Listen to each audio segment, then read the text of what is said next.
beautiful dawn breaking here at Djuma Game Reserve. Welcome to South Africa. Welcome to our sunrise drive this morning. My name is Marc, and I have Brian on camera with me this morning. And it's a little bit chilly. It's probably only about 15, 16 degrees Celsius, maybe about 60 degrees Fahrenheit. We're sitting at Gowrie Dam, and we're about to head out and follow up on some leopard tracks that I saw on the way down here. And I think it might be the Queen of Djuma. It does look like a female leopard that was walking past our accommodations last night. Well, Brent and VM are on the other vehicle. We'll catch up with them a little bit later, but in the interim, join me as we explore this wonderful part of Djuma Game Reserve. I'm going to start. I just need to chat on the radio about these things. I see somebody's going in the direction I want him to go. Just to keep in mind, I want him to know where these cat tracks go. So a few bleeps and bleeps.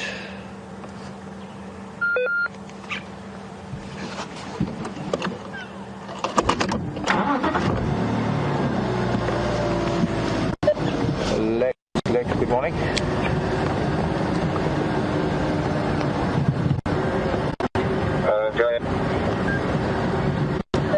Alex, looks like these English cross the finish line if you want to keep a lookout when you go onto Central Road.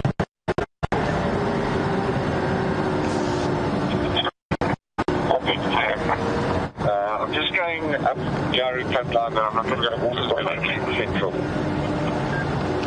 Okay, copy. Now I think she might come out maybe around Gowrie Cutline Junction, or even just before, and maybe she's gone up Gowrie Cutline. Copy, Marc.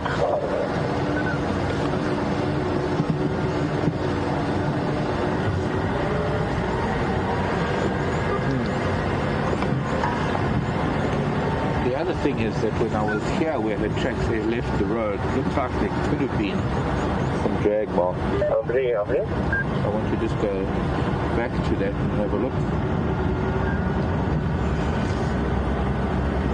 Clear blue skies, looks like we're in for a lovely sunny day. It's quite typical for this time of the year actually. Throughout the dry season we very seldom do get cloud. It is mostly sunny skies.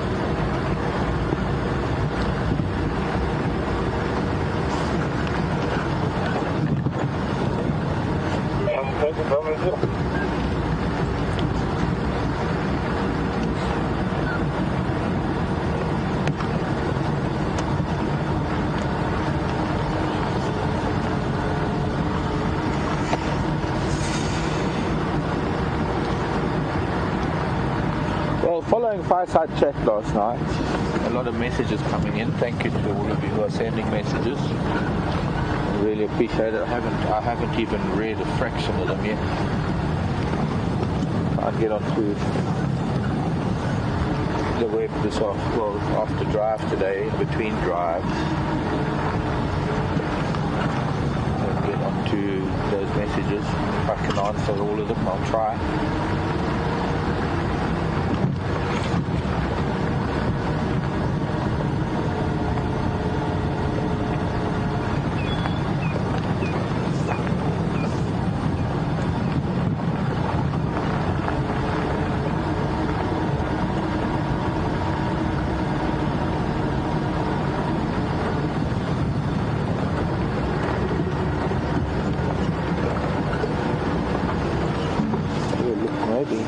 Something on the animal part.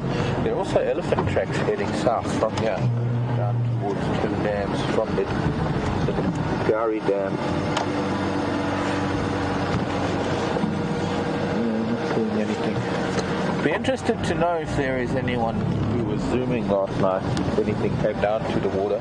If you did see anything, please send us a message. Either email questions@wildearth.tv or just a tweet to #SafariLive to let me know if there has been anything at the dam and perhaps what time it was. In front, come in. Stand by. What's your name? Yeah, we're in the point, right?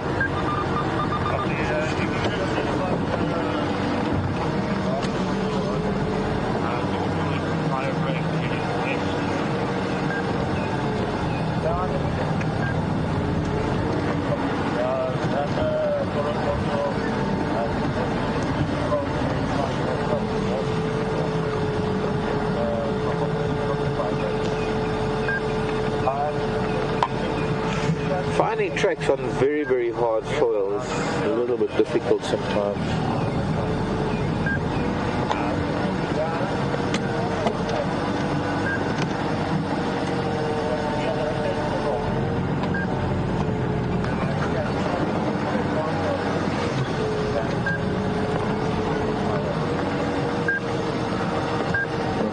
Sure that she went in here somewhere.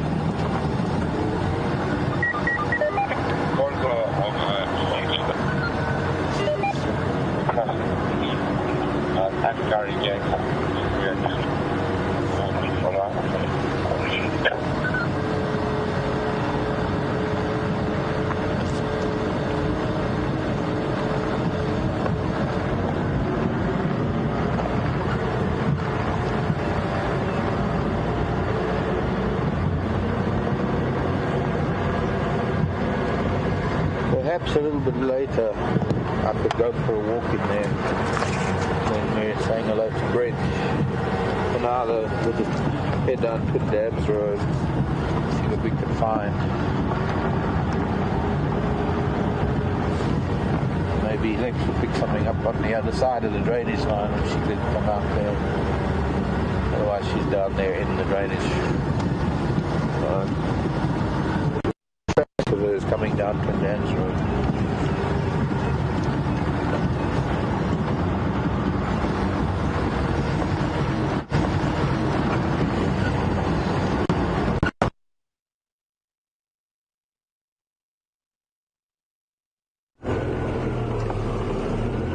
Sorry, go again. There may be a left line where?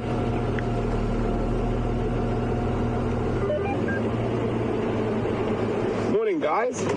And whoopsie, welcome. On the Sunrise Safari. My name's Brent, and I got VM on camera with me today. What a beautiful morning. I mean, look at this. We're so lucky to be able to wake up, and this is our job. Isn't it fantastic? I'd like to welcome everyone. Really excited to have you with us this morning. Hopefully we're going to find some tracks. At the moment, VM and I are following some lion tracks. Quite strange lion tracks, because I'm not sure which lions they belong to. As far as I know, the Nkuhumas are quite far to the north of us, but these lion tracks are coming in from our west. So we're just having a quick look around here and to see what's going on. It is very confusing. I did have a report from Doug, who's in the western sectors, that there was a pride. I'm not sure which pride that he thought might have crossed into us, but then they found them again last night. So I'm just double checking that these tracks aren't that same pride that sort of looped in and out. So we're going to check very carefully around here. But quite exciting. I mean, it's always nice when you sort of bump into tracks in the area you're not expecting to see tracks at all. So for those of you who might be new viewers, we are live. So you are watching the sun come up here in Djuma Private Game Reserve in sunny South Africa. And hopefully we're going to find you guys some animals this morning. Also, we are interactive, so while we are out in the bush, you are able to ask us questions about what we're seeing, and you can do that by emailing us on questions@wildearth.tv, or if you're on Twitter, you can use the hashtag #SafariLive. As you can see, quite cold, got the mitts on. But it's definitely going to warm up as the sun comes up, and there's not a cloud in the sky. Another wonderful winter's day here in the Lowveld.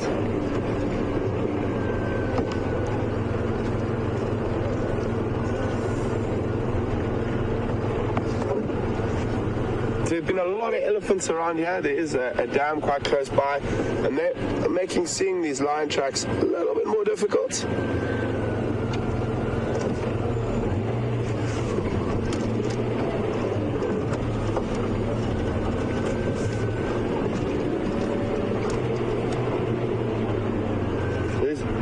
Elephant paths in this area. We're going to check all of them really carefully.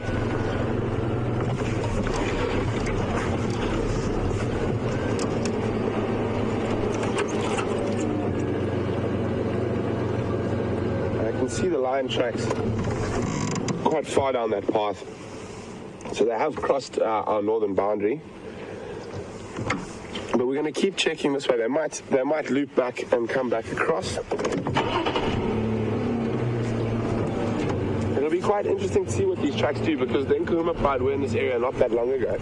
So if this is a different pride, they will definitely sort of smell the other lions that have been here, and whether they're going to sort of quickly disappear back west, or if they're going to hang around. It's difficult to see. There's probably only about 4 or 5 animals, so a smaller pride than the Nkuhumas, and they probably wouldn't want to meet a pride of the Nkuhuma size, because they would probably definitely lose the fight. Just checking very carefully. Another big elephant path here. Oh, and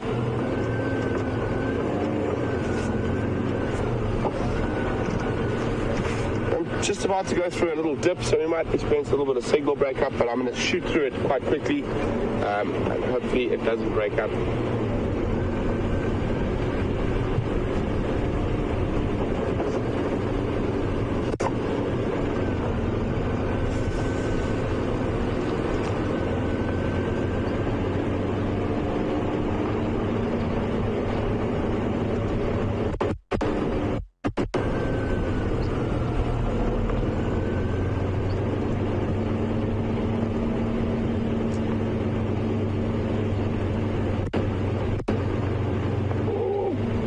Fowls.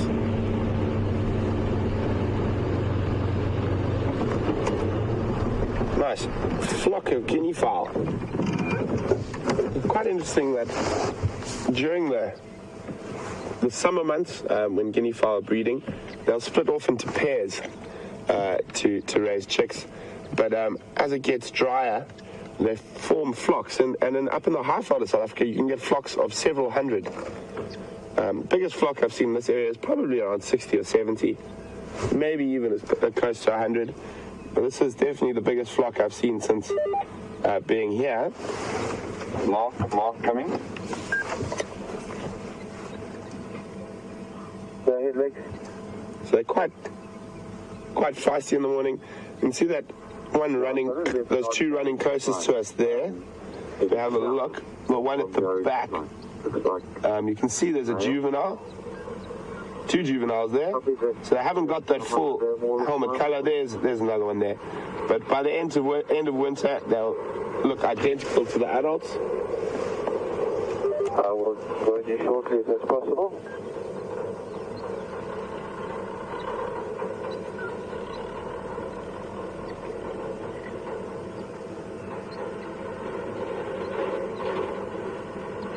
Quite good to just sit down, switch off, enjoy those first early morning rays of light, and listen for alarm calls and even possibly vocalizations of the bigger predators.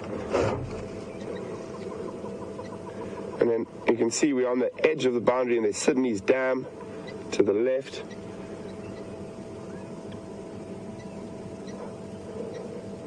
That's why there's all these really big elephant paths in this area.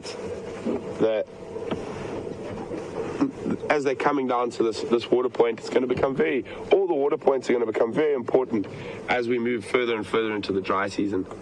But it's such a stunning morning. It gives me so much excitement and joy just to be out.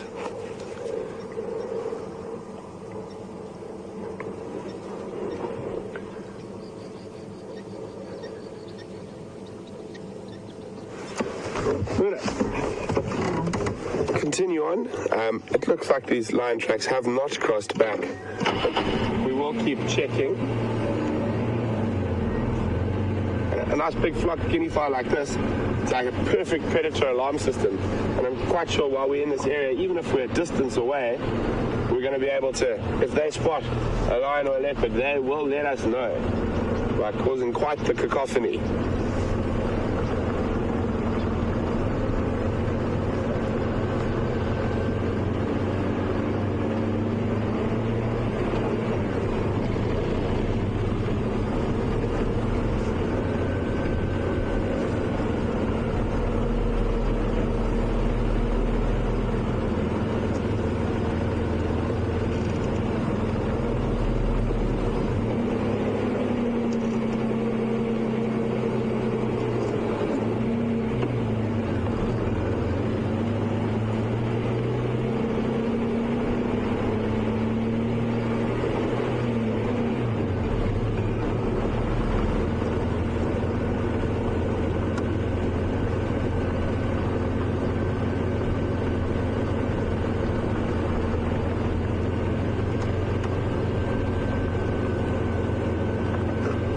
slightly warmer than it was yesterday morning.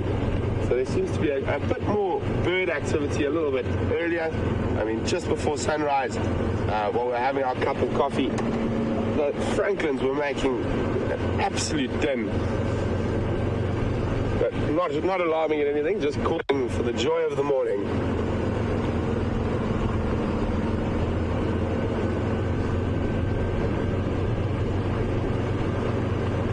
Morning stations, Portwood.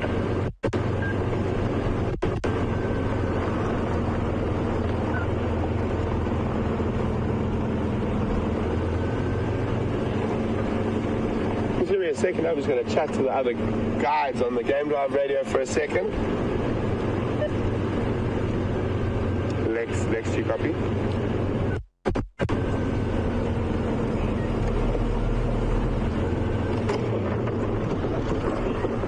Oh, we've got a nice little flock of birds off to the left here, if you don't move too far.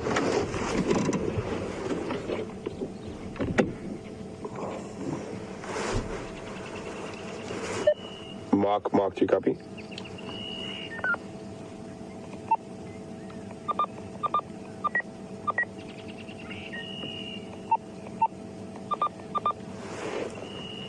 So, there we go.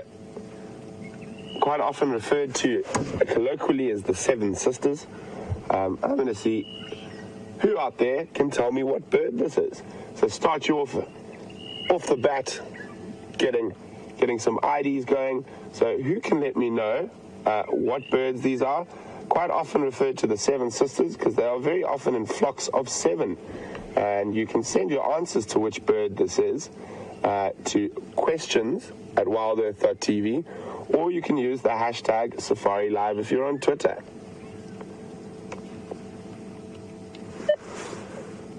Lex or Marc, do you copy?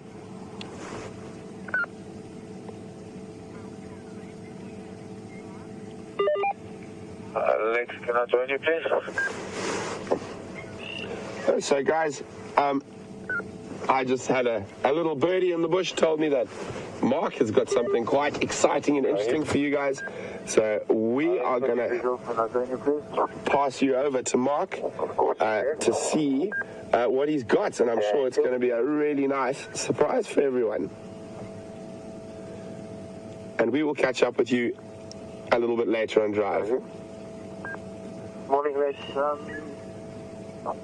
Did Quill have around last night for that?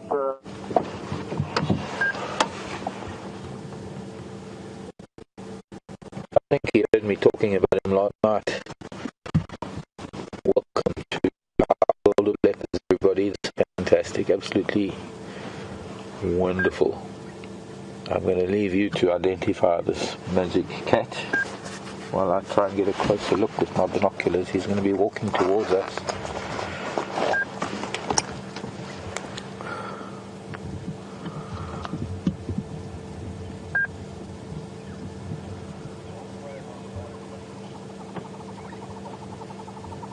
But it sounds like, or rather it looks like he's listening to something down in the drainage lines. I hope we're going to lose him. I thought we'd get him walking here. Let's go forward.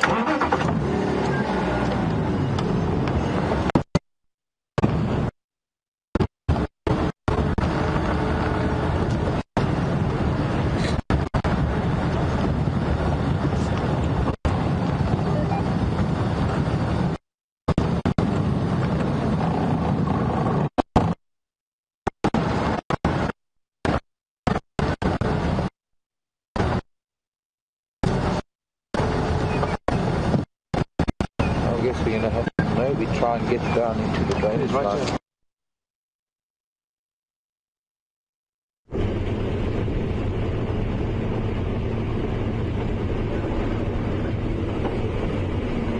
Welcome back, everyone. I hear you guys have had a really great but very short, exciting sighting of Mvula.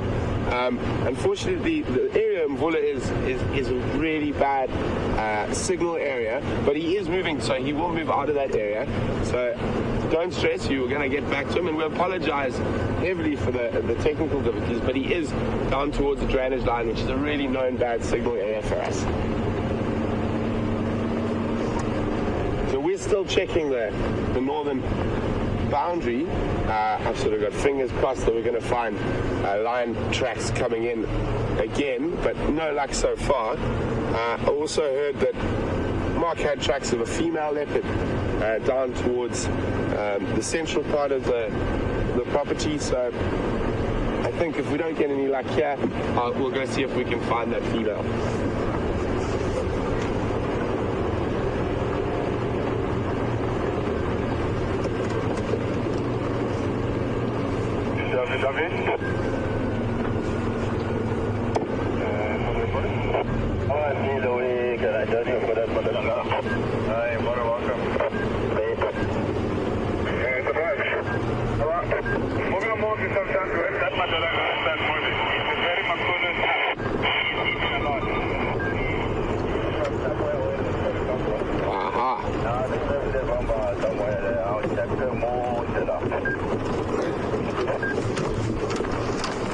So, I know you guys are still dealing with a bird question, but yesterday, let me see if I can find what I'm looking for. I know I put it in the car somewhere.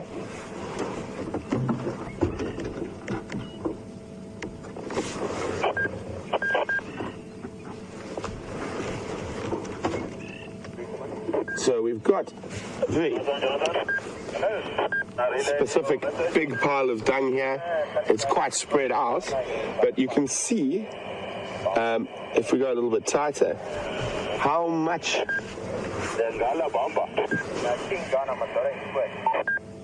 big pieces of grass are in it. So definitely grass in there, but not very heavily digested. And then if we come across to the dashboard, we have a few little things here. So we have three let me move them across so it's away from the steering wheel. Three very distinct pieces of feces. So we were chatting on the Sunset Safari last night about ruminants and non-ruminants. All three of these over here are ruminants, and the one we looked at on the ground is not a ruminant. But I'll take a piece of this one. Oh, it's very hard. There we go. So if we break it up, we can have a look how finely chewed everything is inside. Just try to open it up a little bit more. So there, you can see how fine that is. Very little big pieces, as opposed to what we were looking at on the ground, which was very, very, very, very large pieces. So I know you guys are dealing with a bird question already, but if we come out, we've got three ruminant stung on the dashboard here. So we've got a very small one, and as you can see from size, if I put my finger there, it's tiny. So we're going to ask, what are the dung? So we've got a very small one, a slightly bigger one, a much bigger one, and then a monster one off the vehicle. And that's very fresh, so I'm not going to come put that on my dashboard. But who can figure out which four different animals the dung belongs to? And you can do that by sending your answers to questions@wildearth.tv on email, or you can just use the hashtag Safari Live on Twitter. So we're going to sit quietly and listen for a few seconds. It is a really important time to use your ears in the bush. I mean, it's always important to use your ears to try hear for alarm calls and stuff, but in this sort of hour before and the hour after sunrise is when quite often your lion and your leopard will vocalize. And I haven't heard a leopard calling for quite a while. It's an absolutely fascinating sound. It is, the best way to describe it is possibly like someone sawing wood. You imagine two guys on one of those big old saws going. So that's sort of what a male leopard or a female leopard sounds like. The way to tell really the difference is the sort of depth. The male leopards tend to have a sort of deeper and louder call than the females.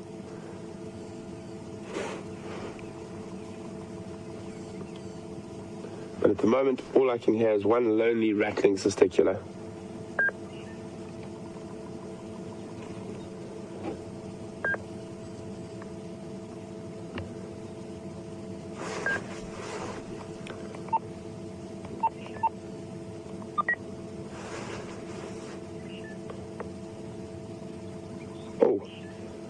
Them in this tree right closest to us. Disappeared. Oopsie. There was.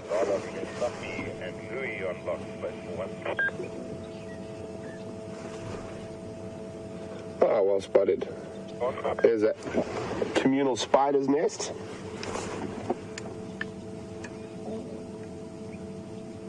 Can you everybody give me an update on that in Combi? On Galpo. I'm trying to see somebody there. Okay, copy that, Roy. What's the lock now? Okay, copy that. If you see him, will you tell him I'm okay? Because I'm 47 now.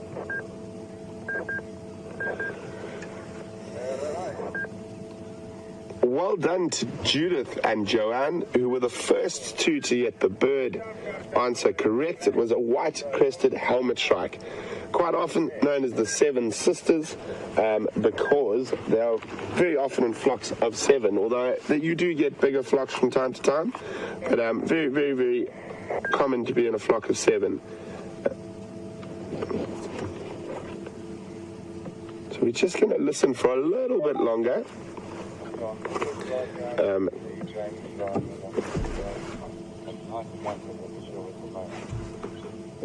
I'm just listening to the game drive radio.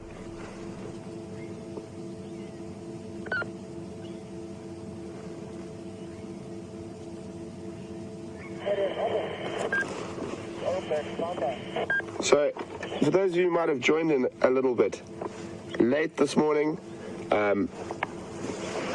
Marc is busy following a male leopard in this drainage system over here where we have very, very poor signal.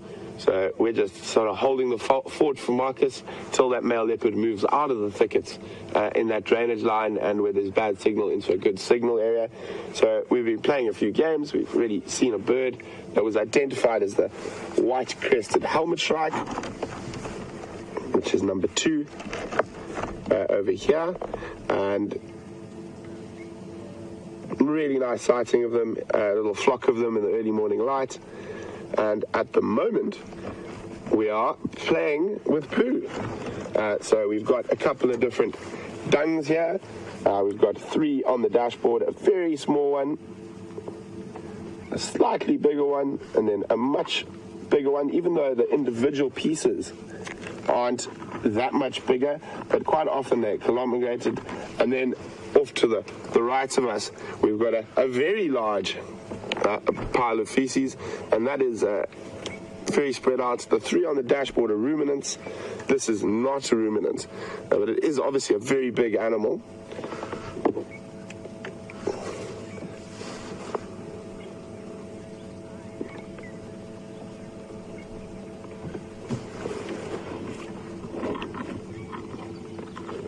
Good morning, Dance Anyway. Welcome on the Sunrise Safari. Dance Anyway is just wondering, in order of size, is the Steenbok, Impala, and I'm guessing, I don't know whether it's this or the one next to us being Cape Buffalo, but so Dance Anyway, you've definitely got the first 2 correct. So we've got Steenbok and then Impala. Sorry, not Steenbok.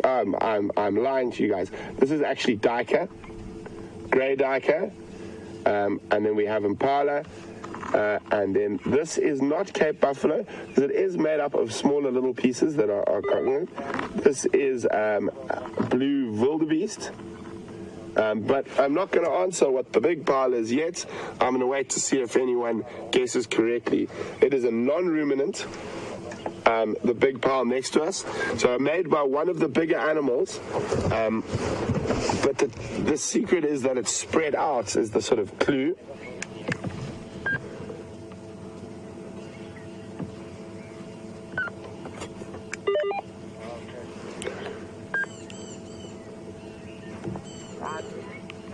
Can you run against 65 reading? Well done, Ellen and Matthew and lots of other people. It is definitely hippo dung. The reason we can tell it's hippo dung is because it's spread out. Sometimes you do find it in sort of boluses like you would with elephant dung, but hippos will often, male hippos will use their tail, and as they defecate, they like a sort of windscreen wiper, but it spreads, instead of chasing the water away, it spreads the feces around. Quite interestingly, it's used as a territorial display in water, but outside of the water, hippo are non-territorial, so it's just sort of a habit that the male hippo will spread its dung like that. So there we go. So we had duiker, impala, wildebeest, and hippo. So we're going to continue on, see what else we can find.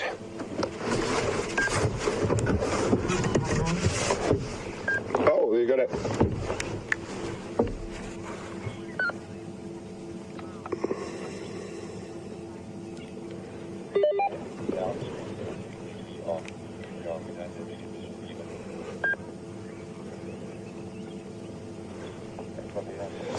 Hi, Tammy. Welcome on Sunrise Safari. Tammy is referring to that spider's nest we were looking at earlier, so we're going to go in a bit closer on it. Tammy said it looked like there was a dead mouse inside there. I did not see that, Tammy. I think that's possibly just a leaf that has been put in as part of the nest when they were building the spider.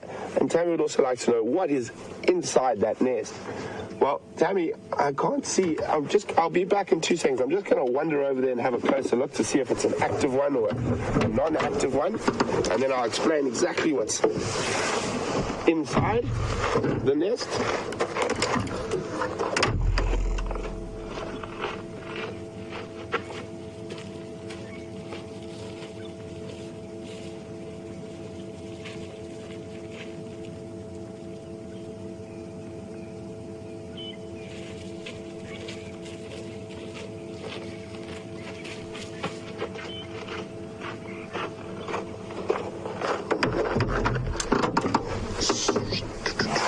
So Tammy, it isn't active. I didn't see that many, but I saw one.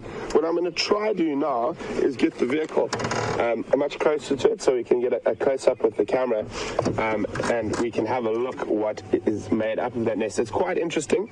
I'm going to start explaining now. There are lots of little chambers where the spiders will be living, but also because they're quite effective little hunters, there's quite a lot of,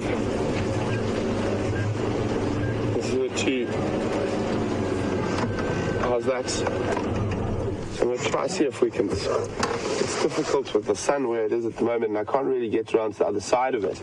But if we look very carefully, maybe let me move a little bit. I'm trying to show you this. On the edges and that, there's quite a lot of sort of exoskeletons of beetles and insects that the spiders have caught.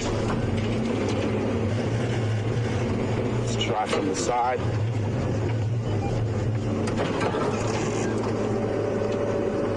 And I have to jump out quickly just to point out what I'm referring to. It's going to be quite difficult to see, but if you have a look there, you can just see there's little bits of beetles and other insects.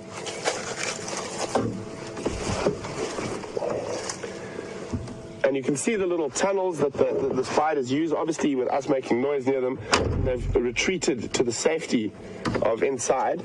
But guys, really exciting news. I've just heard that the leopard has moved into a stable area. So we're going to cross across to Marc really quickly. Sorry guys, false alarm.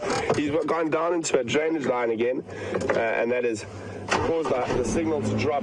But don't worry, Marc is on it, and he is staying with that leopard till that leopard goes into a better signal area. So we're going to leave the spiders and carry on to see what else we can find.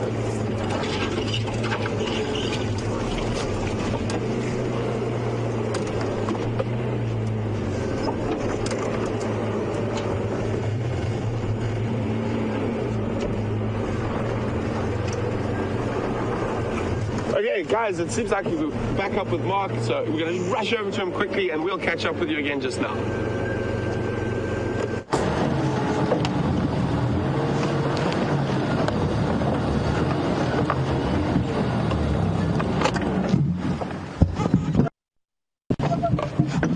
Well, dropped down into the drainage line. It took a little bit of waiting, but he's finally come out down here now. He's going to notice that he's obviously been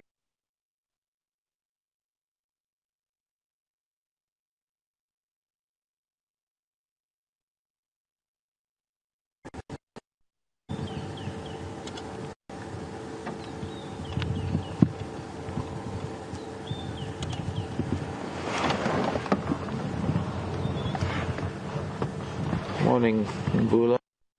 I asked viewers to guess who it was, and it's an old man by the name of Mvula. He's about a 10-year-old cat. I'm going to have to try and move so we can follow him.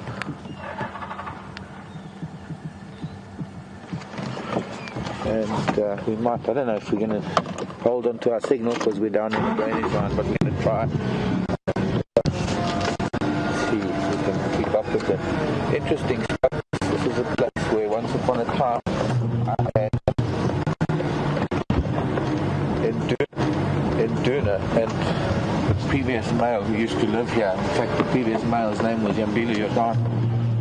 This Tamboti area was one of his most famous haunts for hunting and feeding amongst these Tamboti trees. They had both him and his son. Right, where did I come through now? There. Hope I can find my way back through there. We had both those leopards on the kill.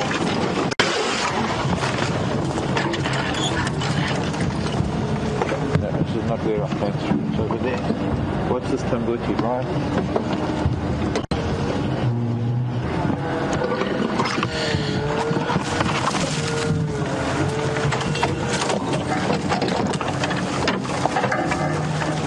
Everything good? Are you alright? You okay? Yeah. Okay.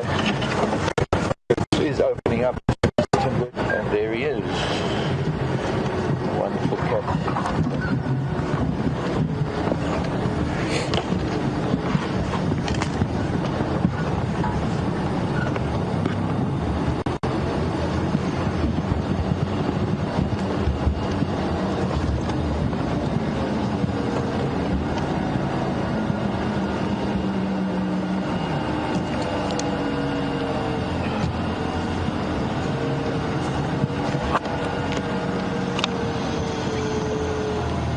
Interestingly, Karula's tracks were coming this way down past Quarantine on Wahlberg's Nest Road, and where that enters this drainage line, it's sort of directly south of us, and he is heading in that direction.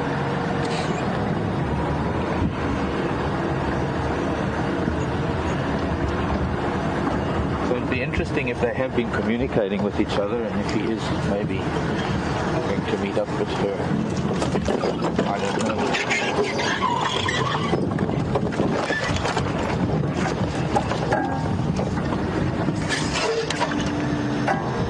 A very casual cat. Clearly been having a fight with somebody because he's got some sort of an injury to his eye, very similar to what might have happened with Karula's mother, a cat by the name of Safari. She spent probably the last, 8 years of her life with only one eye. And of course it will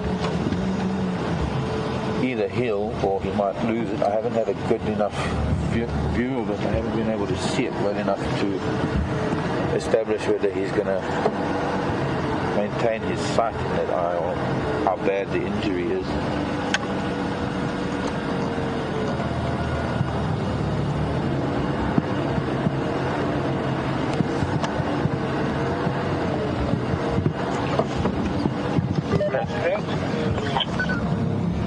Picked up the trail of something. Picked up the scent of someone. Maybe another cat. Ja, wat wil je van hem? I just want to find out when you went before that, did you from the Cheetah Catlan or Rana Catlan?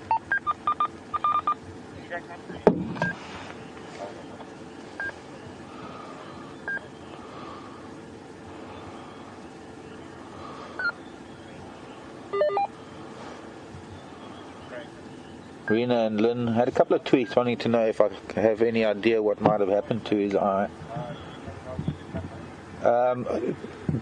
Most likely a fight with another cat. He is in sort of a pressure cooker of leopard territories here, with big males around all over, and he's possibly come into contact with another cat. He's found something to eat. There's a scrub here that he must have stashed, or someone must have stashed it, that he's found. I don't know whether he maybe picked up the scent of it, or he did leave it here. He's just picked up a scrub here that he must have stashed, or someone else stashed.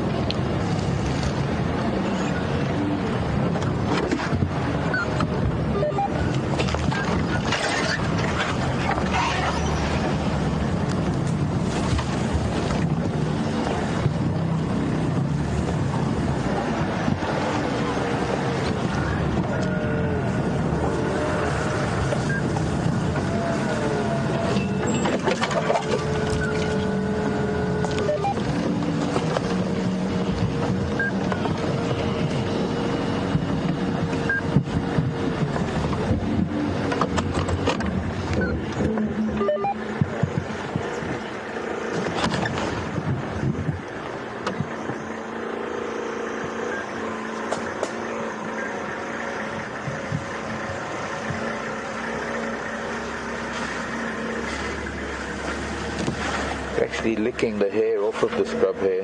What's interesting is that it was actually stashed there.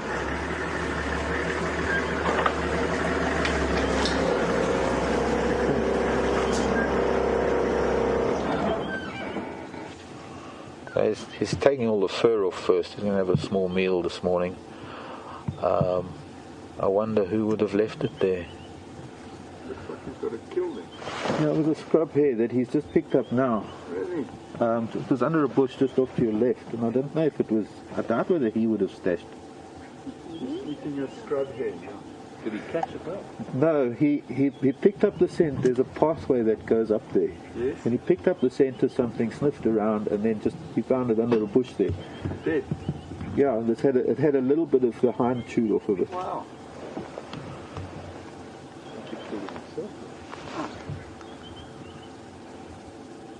Gives us a chance. You can see that he's keeping that eye closed quite a bit.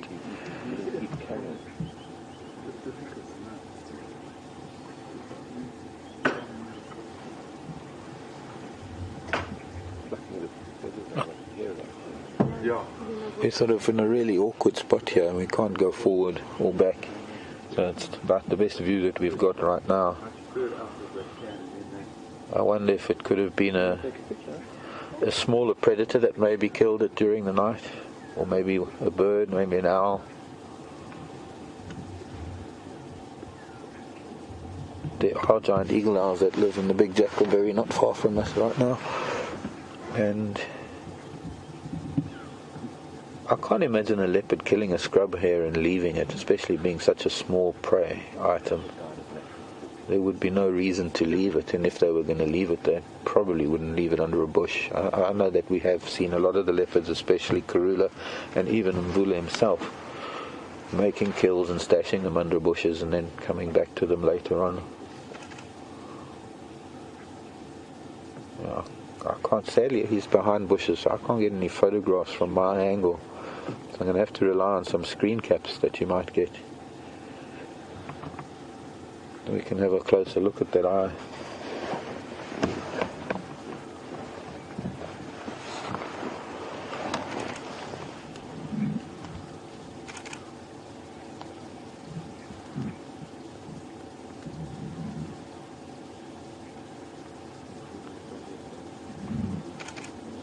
That's right. He's really plucky.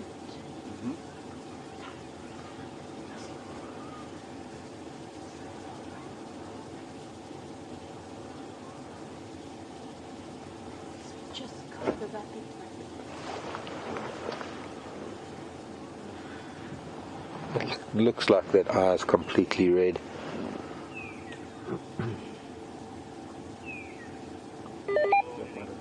Which would mean that maybe a claw got into it. Yeah, or maybe something like a serval, for example. Caught it and might have been feeding on it and ran away from it.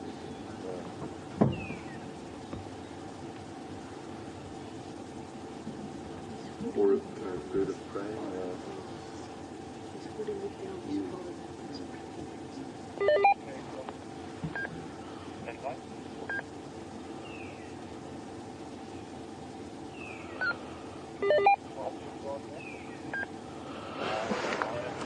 It didn't look like there was any rigor mortis in the carcass. I don't think it's a very old carcass.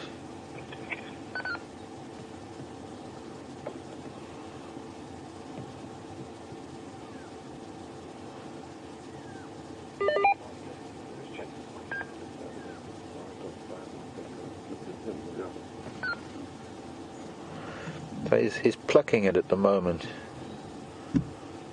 before he eats it. It's probably a lot of work for such a small meal. But leopards, being opportunist the way they are, doesn't like that hair in his mouth. Blah, blah, blah, blah.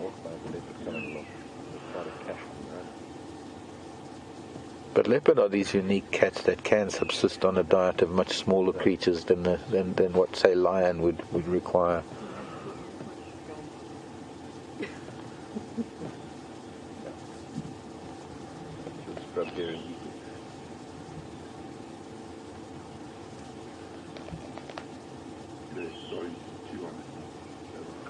That's the skull that he's eating now.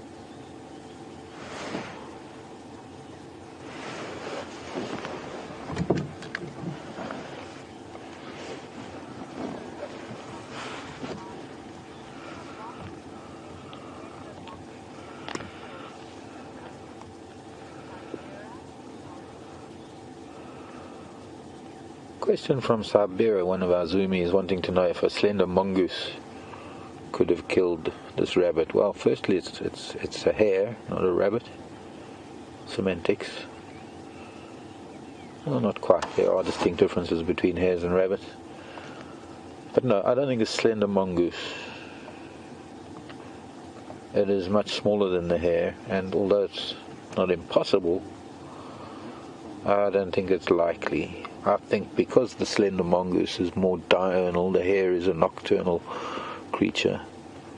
Their paths don't cross too often. Although scrub hares sleeping at the base of a tree is likely to maybe be sniffed out by a mongoose.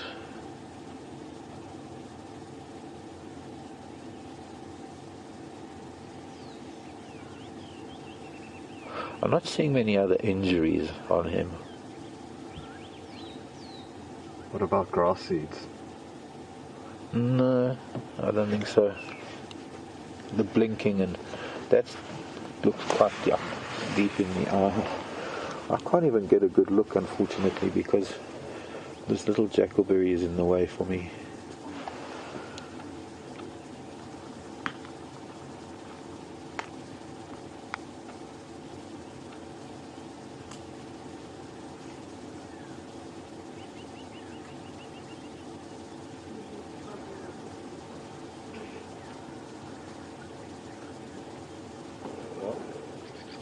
What?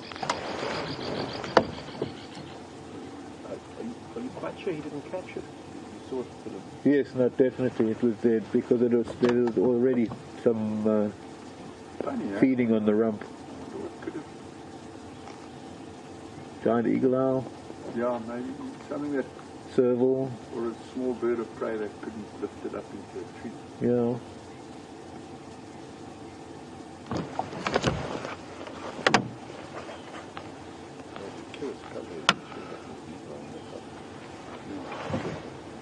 Also, scrub hares make a bit of a noise when they're killed. Would have heard that. Yeah. Anyway.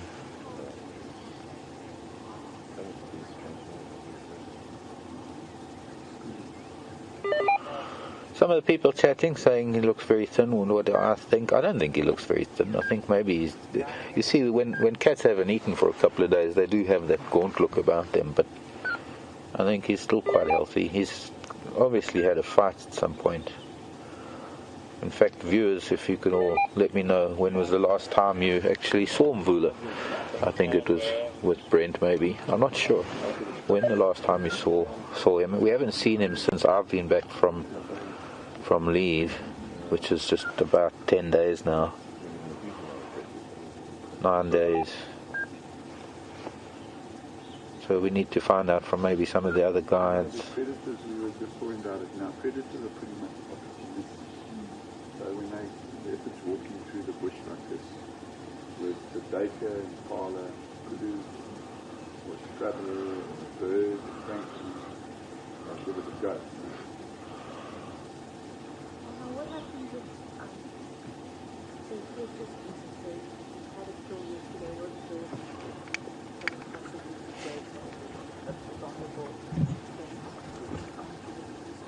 Yeah.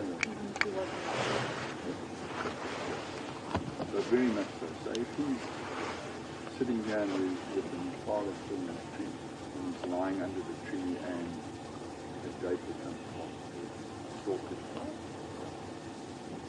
So there's been a phase. Diane's saying maybe he got swatted during mating, causing the eye injury. Rosie was saying maybe he ran into a branch. I don't know about the branch thing. I think they're pretty, with all the whiskers that they have, those help to protect them against those sort of injuries. Not impossible. I'd say the more likely scenario maybe being swatted while mating. That is a very strong possibility. So it's either through mating or fighting perhaps that this could have occurred. But it is all speculation, unless somebody actually saw him either in a fight or mating or whatever the case. It could have even been in a fight with a warthog or a fight with a prey item. An impala could have got kicked during a kill. There are a number of possibilities, but of course we will never know. I'm just going to ask Lex, who's behind us, because I think they might have seen him yesterday. So I'm just going to chat to him again and see if it was like that. Or...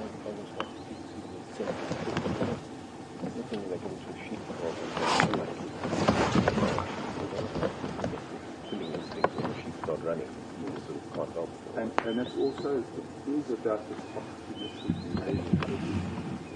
The leopard is always, and any predator is going to be opportunistic because it's not that easy to make it kill. Easy touched. So, when it's one kill every 8 days, The back is going up, you sort of hunched over, Lex? Yeah. Did you see him yesterday at cruise camp? No. Oh. No. But he was there evidently. Was one of the camps. Well, yes. Nigel said they saw a big male leopard, but I don't know that they know for sure which one is which. But they saw a big male leopard. We had his tracks.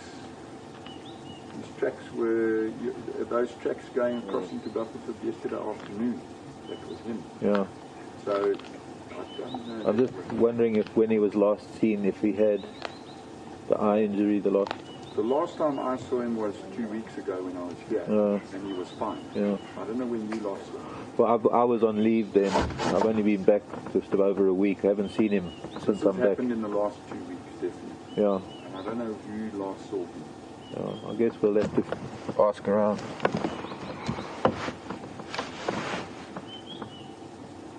Because Marc, there's that other big male leopard that we saw at Jordan's dam. The big guy, probably as big as Mvula, with a nick out of his right ear. And that guy, we've seen him at Jordan's and at First Rock. I'm not sure where else he's been seen, but that could be the guy they saw at Nigel's camp. Yeah. Mm. Yes, carrying on walking. If he's too much energy.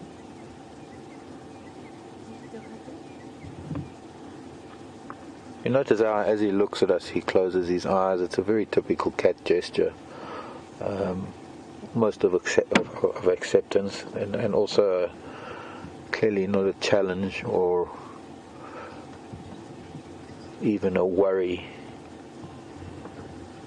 Even domestic cats are like that. Well, I call it softening of the eyes. Whenever a cat looks at you and it softens its eyes, you know that you are accepted by it, that it is not threatened by you at all.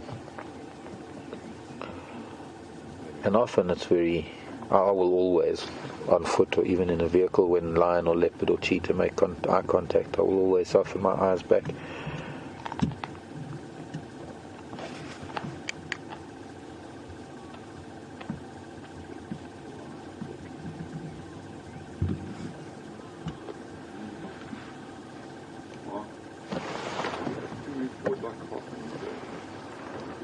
Unfortunately, the camera will. I'm going to just try and change my position. I can try and go back there. I'm going to try and. Okay. I'll try and go back here, and then. Okay.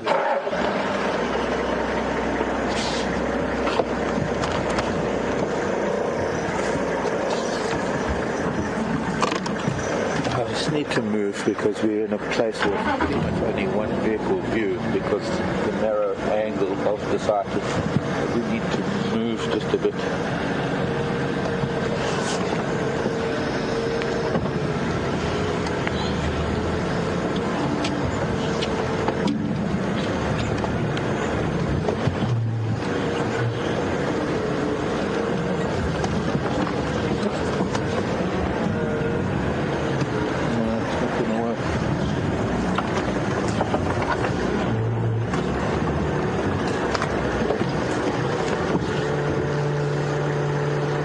Log.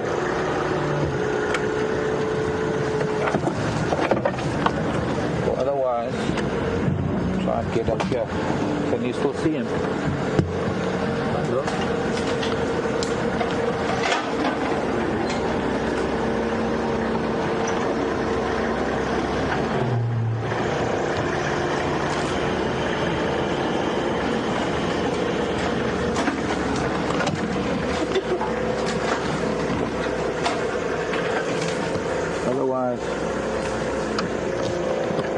Okay. What do you want to do? I don't know, I'm kind of stuck because if I go even a centimetre forward, then the leaves block my camera. Okay, I'm going to just see. But I can try.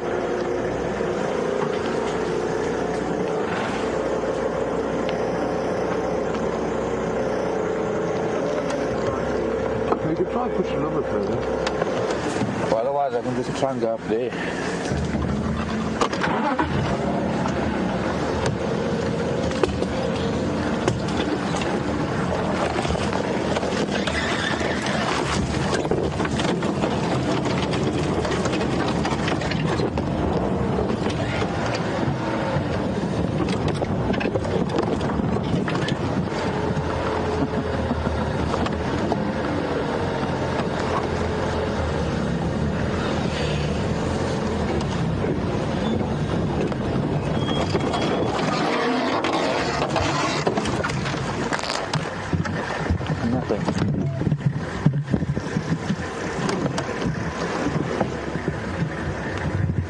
When the dust settles,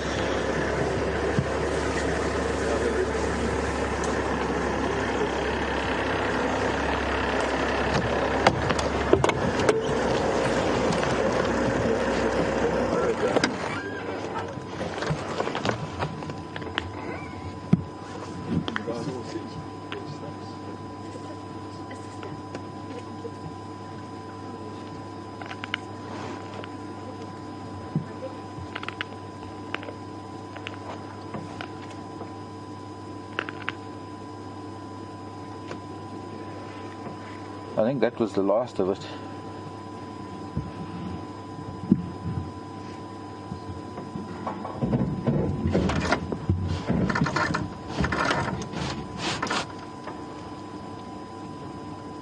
Stay there, Mark. Yeah. Thanks. Spike thorn in my face. Love it.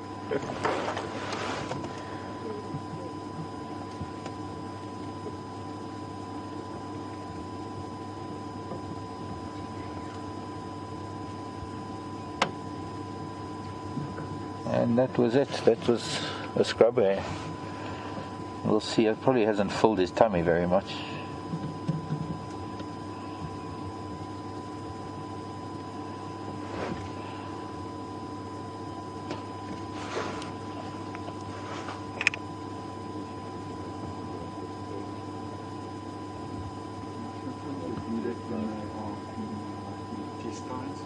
They shake this wild. It's nothing out of it.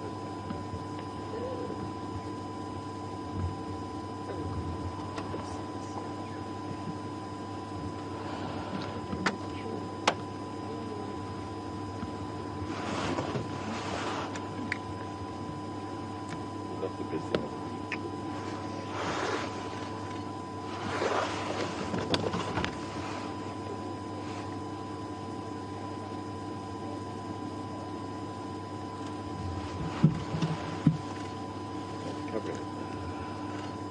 Interesting that he's now covering the last little remains that are there.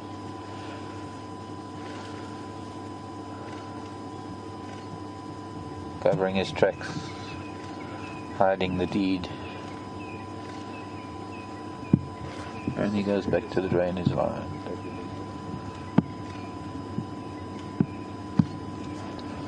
Michael, morning Michael.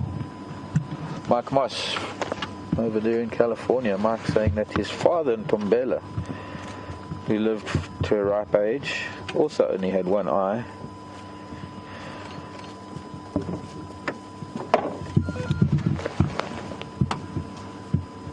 And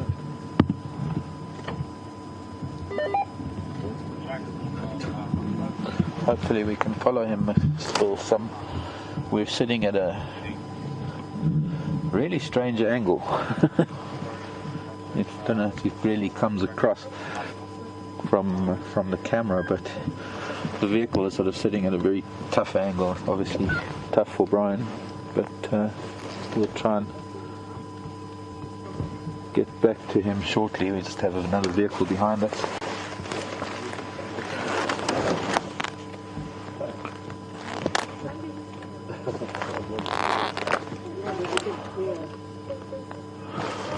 One of the spike thorns. We get a picture of Mike impaled. Thanks, Mike. You're welcome. See if we can follow him some more. Maybe he's got some more surprises under bushes.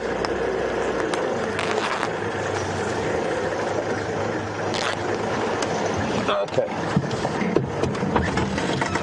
And these vehicles. Doing.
Lie down. Maybe get a nice picture or two of him.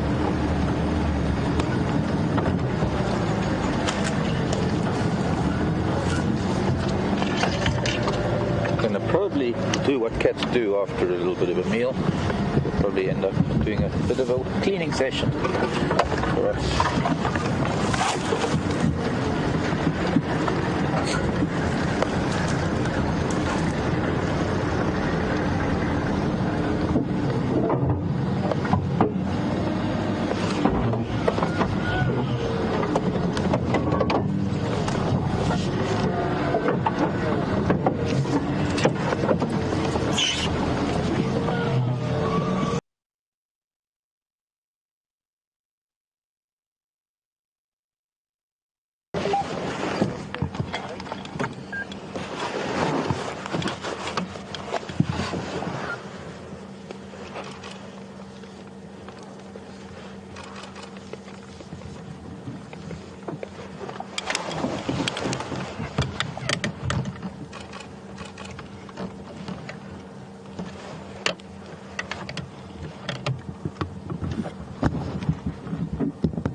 just got in a message from Nancy in Washington saying that the last time he was seen was the 23rd of May on Nkoro, and he didn't have an eye issue then, so it is fairly recent.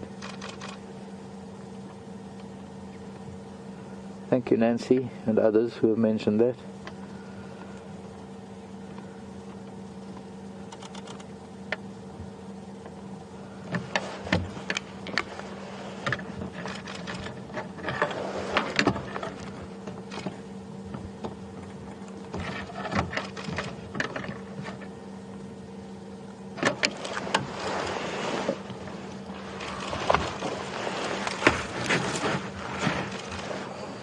Missed it.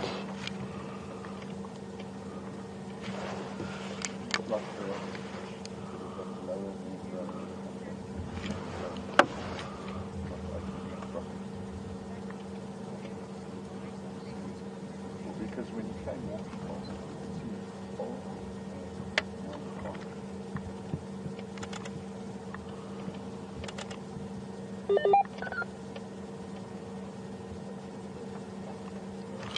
Morning, Lewis. Lewis is in Buffalo. Oh.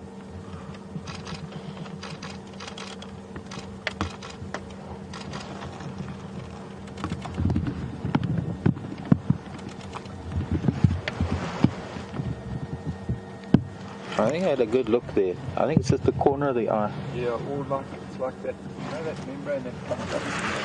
Yeah. Like it doesn't open from. I don't think he's going to lose his sight in that eye. Lewis in Buffalo, New York was wondering if it's going to affect his hunting ability. If he does lose the sight, what will happen is that, of course, stereoscopic vision is affected, and so judging distance does become a little bit of a problem, but it doesn't affect them to such an extent that they will starve. I mean, there have been many single-eyed leopards that have lived for many, many years. Karula's mother safari is one of them. Then there was evidently his father, Ntombela, another big leopard from down south, which is down, well, I think, in Lion Sands right now, a place where Mike Moss also spends quite some time. I had a little bit of a look when he came right past me now, and it appears that it's maybe just the membrane, that membrane in his eye rather than the actual eye itself. And I'm guessing that he's not going to lose his sight, and it will probably heal in time.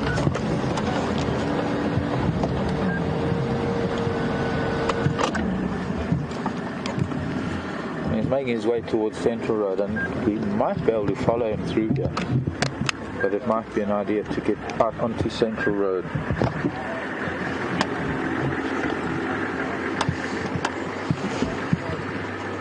Okay, looks like Lex is going to do that.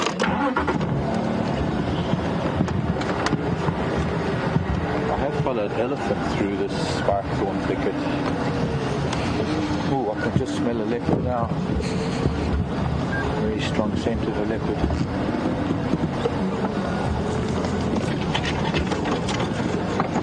And we're not going to get through there.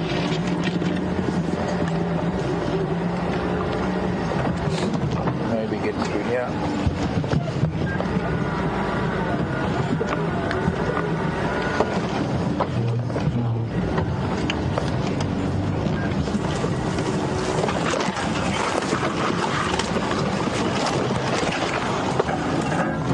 Sometimes I think that an elephant, if a herd of elephants can get through there, maybe we can too.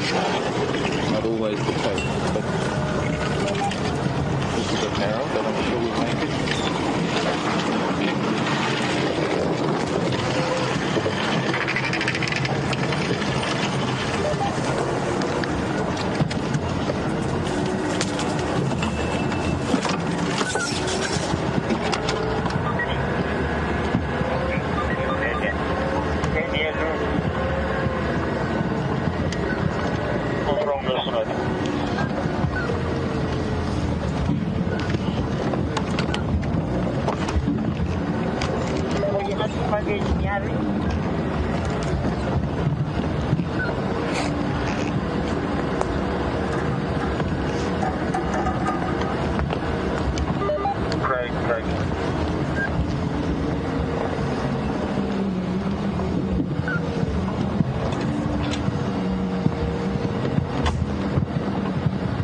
Catherine in Texas wanting to know if wild cats, big cats, Could you have copy my update about that Ingo and Gonzo crossing? Sorry, got to just turn these people off. Do wild cats have the same problem that domestic cats have with hairballs? Yeah, not only their own hair, but obviously the hair of the animals that they eat, because cats do not digest hair and bone. So they do regurgitate a hair pellets with hair and bone and hoof. And off he goes, Central Road. I wonder if he's going to carry on up the drainage line, or if he's going to go up the road. I think he's going to carry on down the drainage line, to be honest.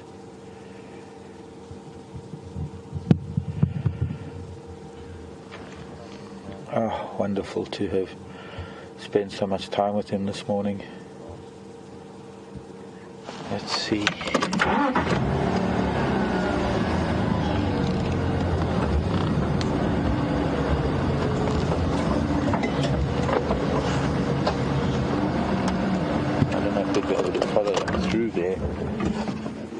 You see him, Brian? He's just gone past that. No. Into more of a tambuti thicket now. Yeah, but it's, yes, that's right. Like furry balls.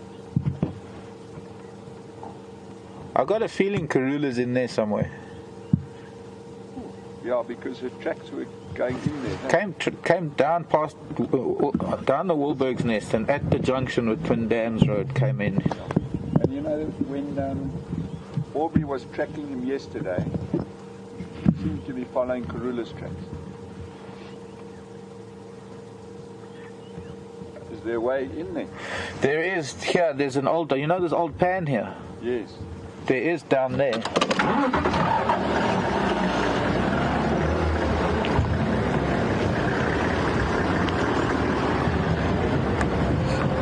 See if we can go in.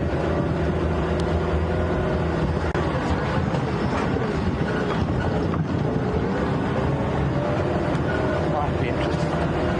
Might be anything. We don't know. We've got to try.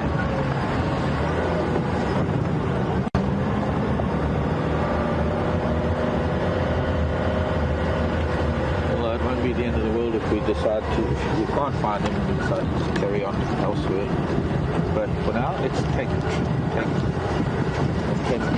everything in. I don't know if we'll get into the drainage line there, but we'll get into the drainage line where that drainage line joins the Mulwati.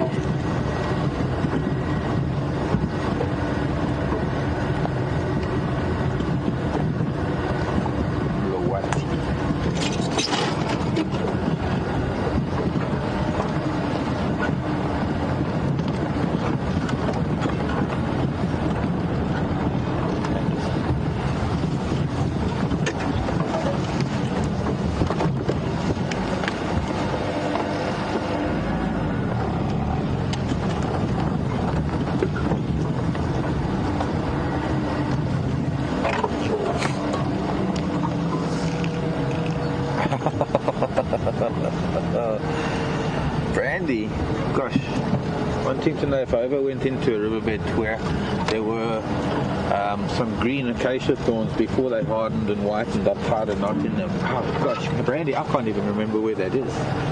I wish I could. But I do recall doing that because I've done it a lot.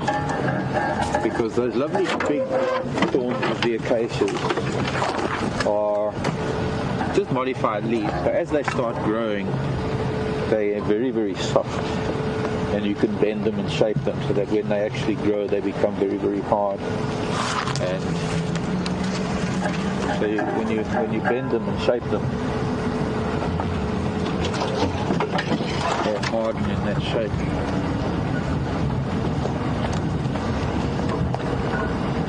Bend me, shape me any way you want me.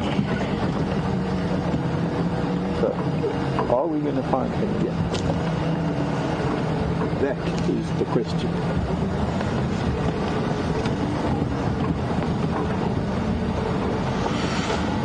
Mvula. Is that a little skull there on the ground?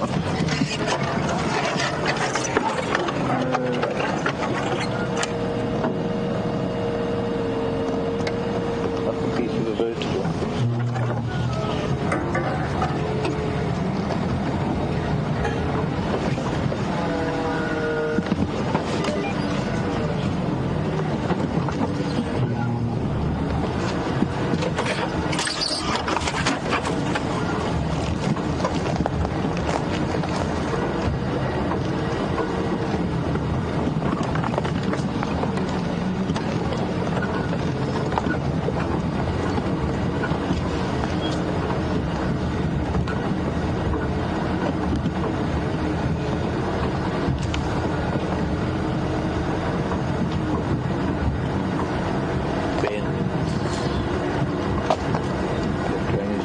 over this little bump that's just right behind her. And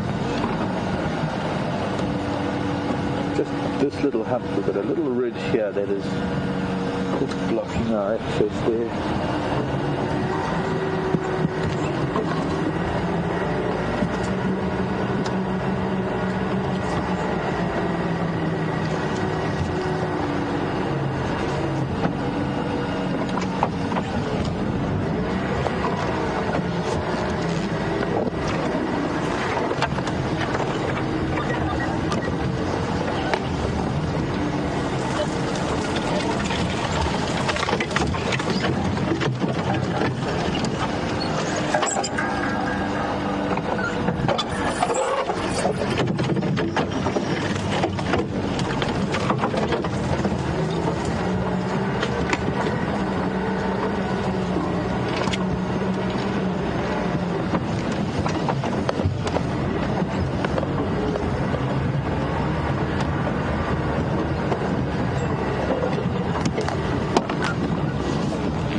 Maybe not. Maybe get into this drainage line and wait, see if we can find our way to where the other one comes into this. This is the Mvula upper end.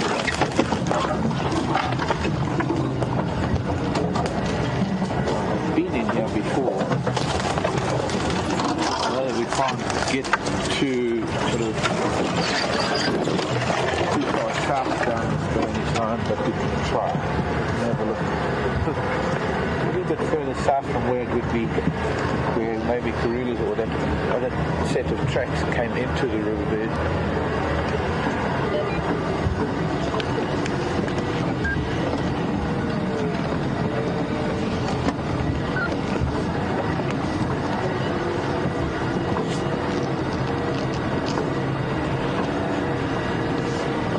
So here's the drainage line. Hello Marianne, I'm sending a tweet wanting to know if we're near the tree where Karula lost her cub, if we could have a look how things have changed there. We aren't at the moment. We've come a little bit too far southwest of there. And I need to answer the radio. And we can just wait here and see if he's going to come out. Lex, you're calling?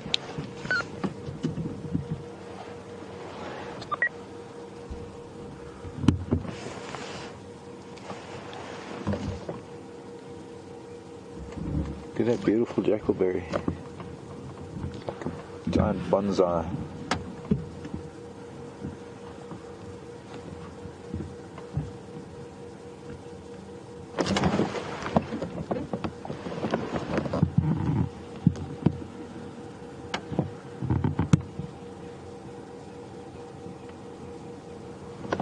Once again a waiting game. See if he's going to come out this way.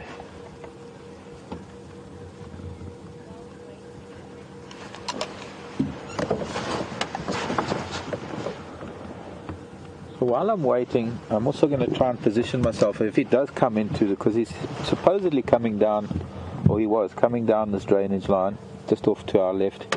And this is the main Mvula River. We're in a fairly open patch here, and it's a good place to wait because of the cross rivers. And so we'll hand you over to Brent, say hello to Brent, and VM, see what they've got for you, and I'll see you in a little while.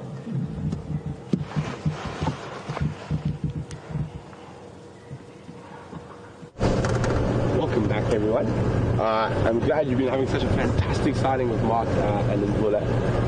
We've been checking the whole sort of eastern area. We did follow the tracks of a female leopard, which is possibly Karula, for quite a long way. Unfortunately, she crossed east out of our property. So we've now come down to the area around Twin Dams, just to have a look what's been going on here. And quite quiet at the moment from our side, but as we say that, some excitement lands next to the dam. Great go-away bird. Going for a drink. We'll see if we can get a nice visual of it now. So now, sneak across to the other side so not to disturb him while he's drinking.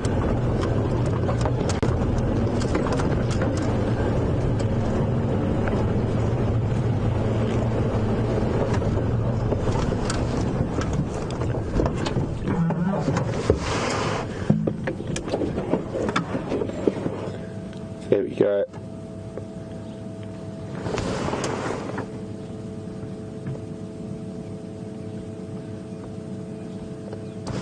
Quenching his morning thirst, or her morning thirst.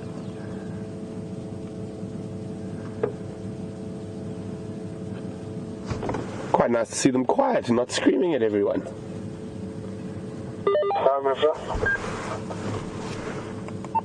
Stand by. Very peaceful scene here at Twin Dams. We've got a red-billed hornbill in front of us that's excavating buffalo dung, looking for grubs and other insects that might have laid eggs in the buffalo dung.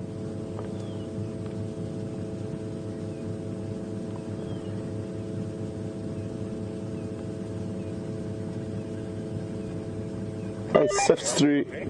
So what he's doing is actually going into the soil under the buffalo dung. So what will happen is quite a lot of different insects would lay their eggs in the dung, and then once the larvae and whatnot have finished feeding, they will sort of burrow down into the sand below the dung, and that's where they'll sort of go into the pupa stage. So he lifts up the dung and then he digs into the sand, sifting through there to see if there are any pupa.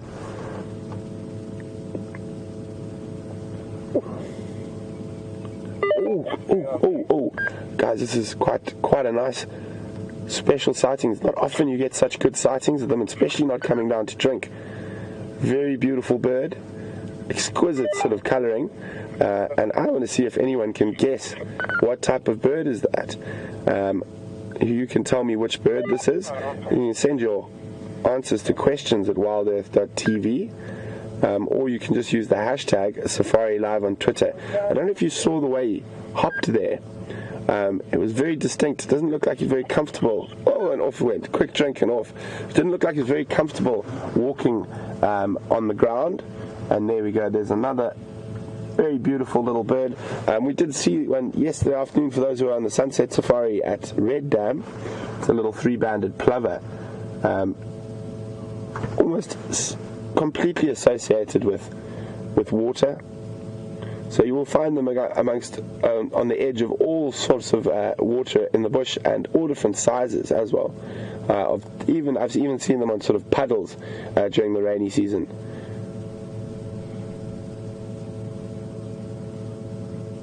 Foraging away.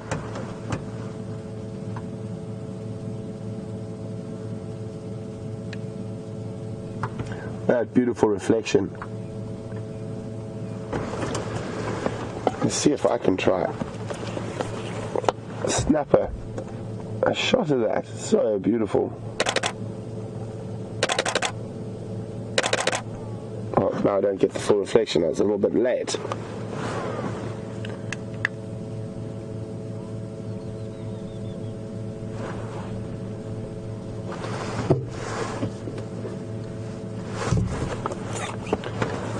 Well done, George Ann from Illinois.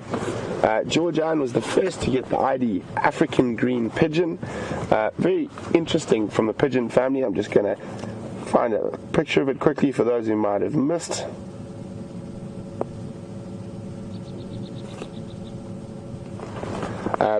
And it is the only member of the sort of pigeon and dove family that has zygodactyl feet. And what that means is it's got 2 feet facing forward and 2 feet facing back, which is very much a parrot trait, and they feed very much like parrots. They are fruit eaters, so they will move between all the fruiting trees in the area. There we go, on the right page. Now I'll just find him. There we go. Number 4.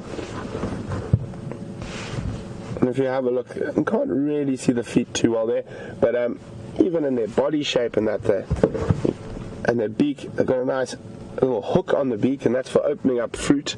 Very, very beautiful, beautiful bird. Definitely one of my favorites. And if we have a look there, you can not the best in the picture, but you can see it's got the feet facing forward and back, and then if you have a look at sort of any of the other doves, you can see there's not really clear, but there's three toes facing forward and one facing back, and that's for a bird that will spend a lot of time walking on the ground. So the green pigeon is very adapted to grey go-away birds just literally flown right over our heads and landed next to the vehicle to come have a drink. It's amazing if you sit quietly next to a waterhole in the early morning or in the late afternoon, all the different birds that come down to drink, not only the animals.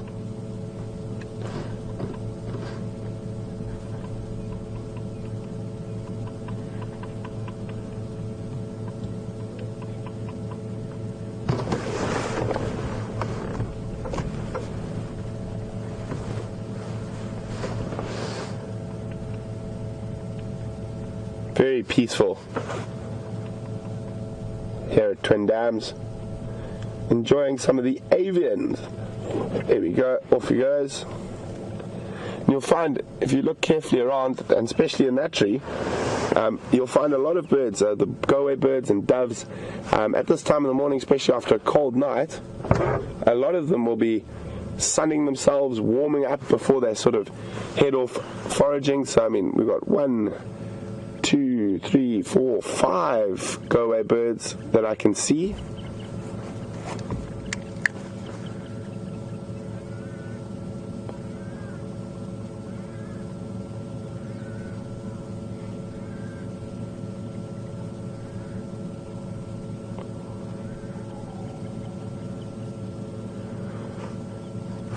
Hi Aurelia, welcome on Sunrise Safari. Aurelia is saying she's never seen the waterhole so low, and she's been watching the live drives for about 4 years. Well, really, this is my first couple of months in this particular part of the Sabi Sands, and it is quite dry, but we did have a little bit of late rain. But when I worked in the Sabi Sands close on 10 years ago, we did go through another time where it was very, very dry. And in the bush you do go through wet and dry cycles, and it's very important for the bush to have both of those, is because it helps different parts of the bush recover. Or we might find that because we've been going through such a wet cycle, we're getting a lot of bushes and stuff growing on areas that should be grassland. So now a nice dry cycle like this, you'll get the elephants and that really flattening out those bushes and opening it up again. So it's quite a interesting time, and we do go through cycles. Sorry, 1 second. Vim, at the base of this little thicket on the left there's a woodpecker. So if we zoom in there, hopefully there we go. It's a bit difficult to see which woodpecker right now. We'll see if he comes around, gives us a better view.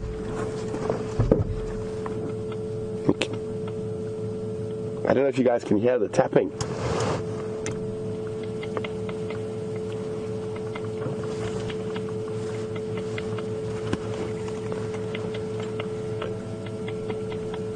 It's all happening on the avian front around Twin Dams. We're just going to stick with this woodpecker for a bit, see if we can have a better view of his head so we can see if we can identify it.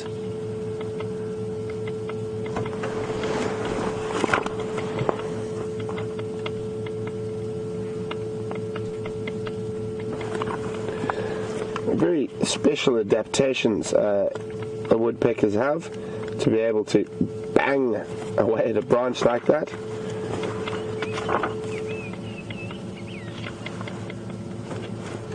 See if it's just in the shadow there. I don't want to move the vehicle in case it gives them a fright, but I'm hoping we'll move around to the lighter side. Let's see if I can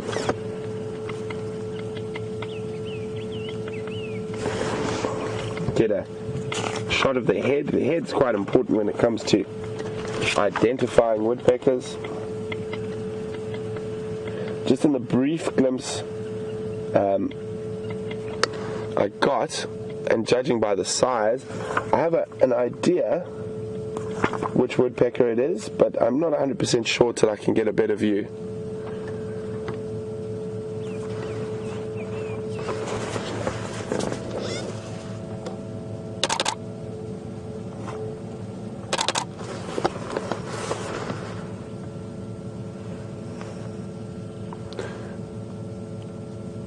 So I'm going to keep watching where that woodpecker is, see if he comes out into the open a bit more. You can see all the go-away birds enjoying the nice warm morning sunlight.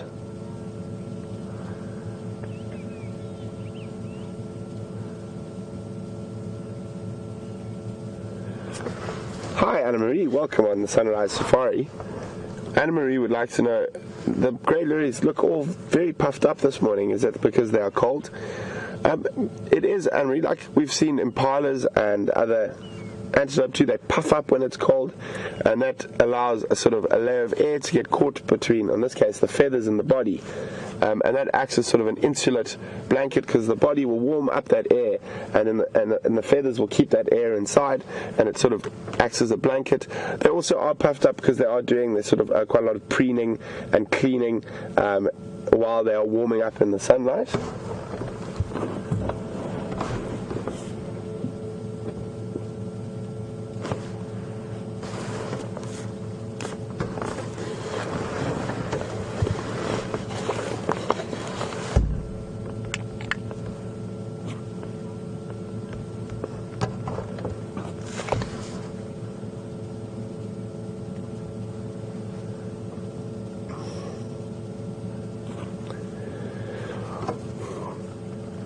Hi, Tom from Seattle. Tom would like to know, are there fish in this waterhole? And if so, how did they get here? Oh, Tom, I'm going to be with you in a second. Looks like we just had another green pigeon land on the edge of the waterhole. Oh, there's a couple coming in.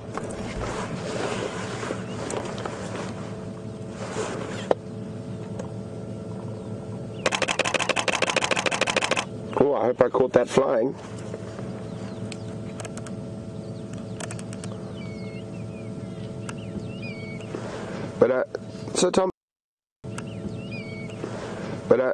So Tom, there are probably, I would say, one species of fish in this waterhole at the moment, and that is sharp-toothed catfish.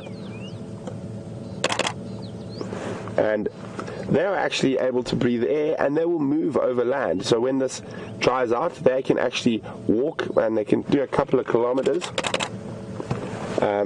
between different water sources. They have another adaptation for surviving when these ponds dry out, and that is to burrow themselves into the mud, deep into the mud. They form a little cocoon around themselves with sort of slimy mucus that they produce, and that sort of, even as it hardens on the outside, they're able to stay moist, and it's sort of a form of hibernation, and they can stay in the mud for quite a while. Obviously not indefinitely, but they can last the dry season cocooned in the mud. There's that little three-banded plover again.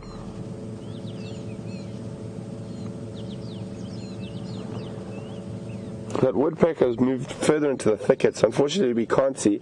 But if I had to guess, and I'm not saying it was definitely, just from the general impression and size of the woodpecker and the little bit I did see as it flew into that thicket, I'm going to guess it was probably a cardinal woodpecker. It's quite a small woodpecker, quite common species in the area, and just the general size. And it did look to have a very streaky sort of chest area. And it was a male because it had red on the back of its head.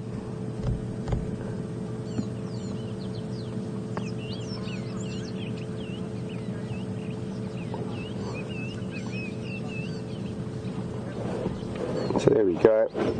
That is the cardinal woodpecker. I'd say it was a male cardinal woodpecker. They said I didn't get a good enough view, but just the general body size and shape and some of the colouring I did see, that is what I would guess it was, a cardinal woodpecker.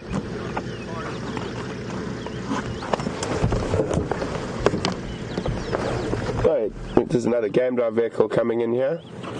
Probably thinks we found something really exciting like lions or leopards, but we're just birding. Not to say that birding isn't exciting, it's definitely one of my favourite pastimes.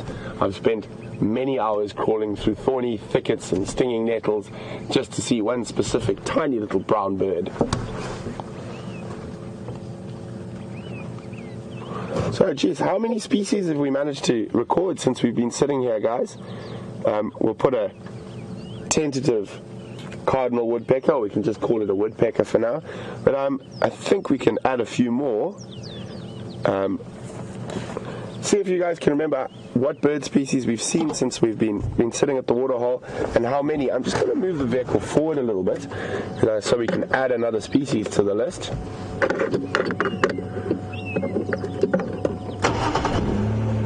You can hear them calling. Oh, I think we might be able to add more than one species to the list if we move a little bit forward.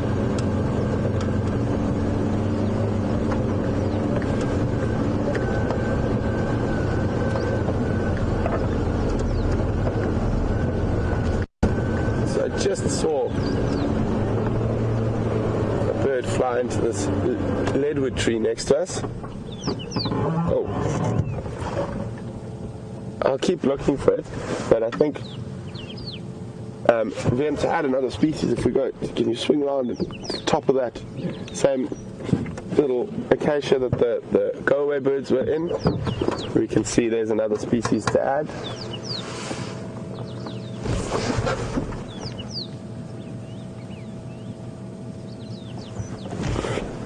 There's that Cape turtle dove. I don't know, where did this bird disappear to?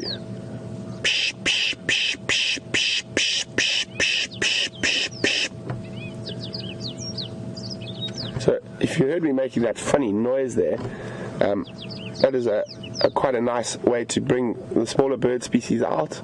It's an alarm call, so they come to investigate to see if there's a snake or something. But here's a nice, slightly easier one to add to the species lists for twin dams on this beautiful winter's morning. We've got some crested francolin. They might be coming down to drink as well, so we'll keep an eye on them.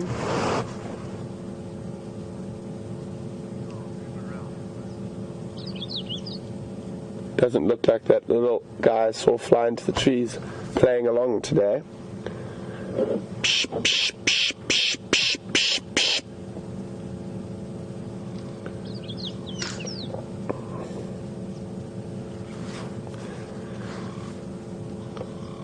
They're also great foragers of around dung, all the francolin species, especially they're big fans of feeding in elephant dung.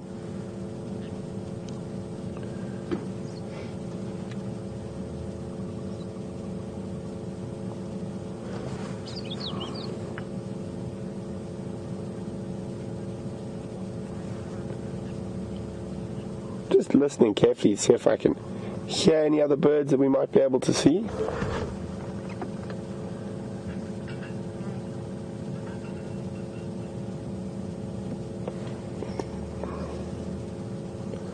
Nice little family of francolin. They are actually very, very pretty birds, crested francolin. Wonderful sort of striations on their body. Very distinct little white eye line.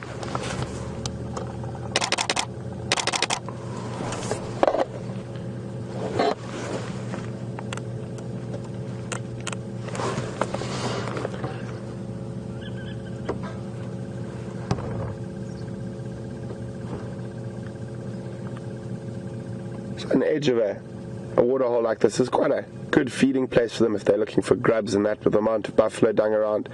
But it looks like they are also mostly, oh, there we go, a bit of begging going on. So that says those two who ran up to the one in the middle were probably babies not so long ago, and they sort of sub adults. You can see they're slightly smaller,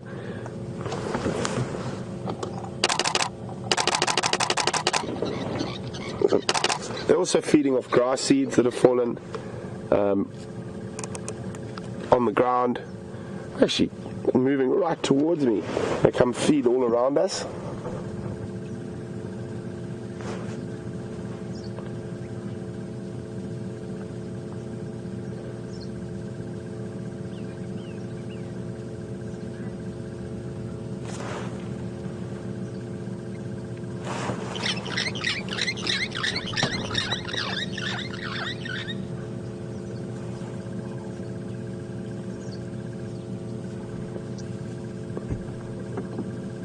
It's amazing if you stop and listen and just sit in an area quietly, how much you can see. And I mean, we've only been really focusing on the birds. We haven't looked at the other stuff around us.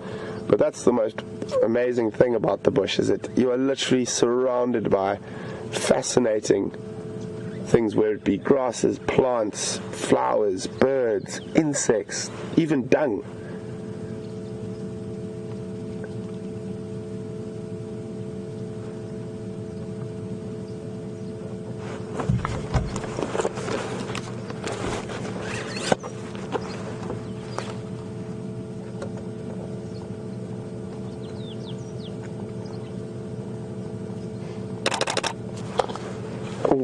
It's going to be quite a difficult one, but I think we can try.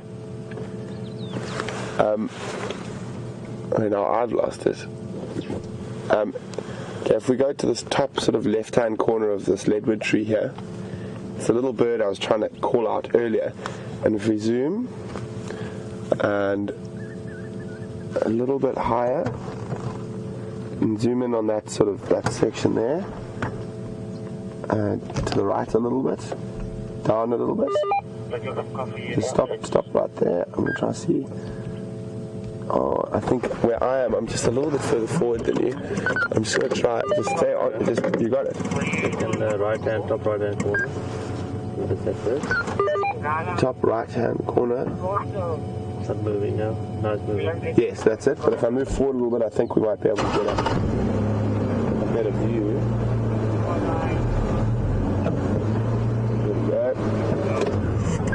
Very pretty little bird. You can see it's got a yellow breast. I don't see if anyone can ID it for me. You can see it's very yellow and it's got a yellow eye stripe. So who can identify it? It's a little seed eater. Let's see if anyone can possibly identify this little bird. And you can send your answers to questions@wildearth.tv, or you can use the hashtag Safari Live if you're on Twitter.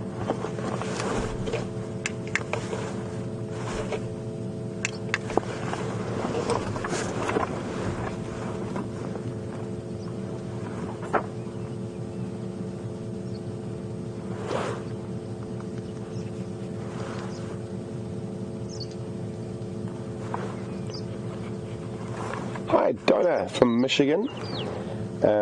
Donna would like to know, do all birds in this area nest in trees, or do some of them nest on the ground? And in particular, where does a lilac-breasted roller nest? Thelma from Michigan. Well, Thelma, a lot of bird species, the majority I would say will nest in trees, but if we swing down and have a look at these little three-banded plovers again, here's a good example of a bird that would nest on the ground. So a lot of your sort of plovers, lapwings, waders will nest on the ground, and they're ground nests, and their eggs are very, very camouflaged, so very difficult to see. Not really nests as opposed to depressions in the soil. But the majority of the birds will nest in trees, and as for a lilac-breasted roller, they normally nest in hollows in dead trees, is where they would nest.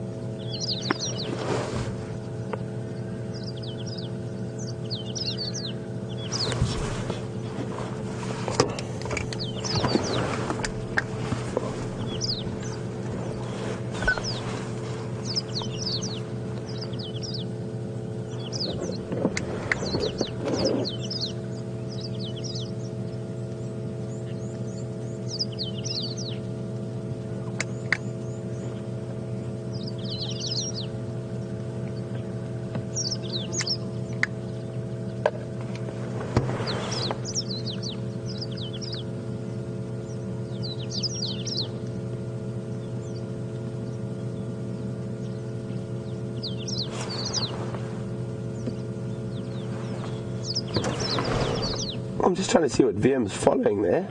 Flies. That's the flies. They're waiting for the buffalo to arrive. And there's something walking on water. There's something walking on water. I'm just trying to see where. It's called a water boatman. An aquatic insect that hunts tiny microscopic other insects around on the top of the water. But George, Ann and RC, well done guys, you have got the correct answer on that tiny little bird who was sitting on the top of the leadwood tree next to us. Very pretty little canary, a little seed eater, a yellow-throated canary. And that's them there, number one. And I can actually hear them calling behind me. I don't know if you guys can hear that sort of very high-pitched little. That's the yellow-fronted canaries calling. Well, I think we've done really well sitting here. But I think it's time we move along a little bit and see what else we can find.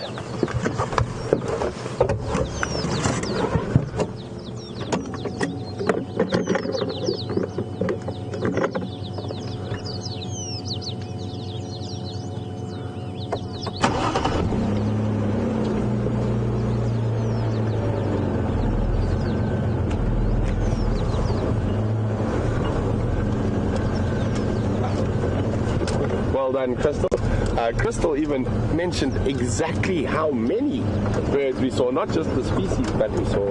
I can't even remember all that. 4 green pigeons, 5 grey lories, a couple of crested francolins, 1 Cape turtle dove, and then my favourite little part was a woodpecker in a thorn tree. Thanks very much, guys. That was a really nice little birding interlude. We're going to continue on to see what else we might find, and I'm going to try and remember exactly how many species we saw now. I'll go through them with you guys. We started off when we saw that grey lory drinking. Was the first species was a grey lory, and then we had green pigeon, and then 3-banded plover, and then what else did we see after that? A crested francolin and the woodpecker, canary. What else did we see, Vam? Yeah. I'm sure we saw more than 6 species. I'm sure we must have seen 8 or 9.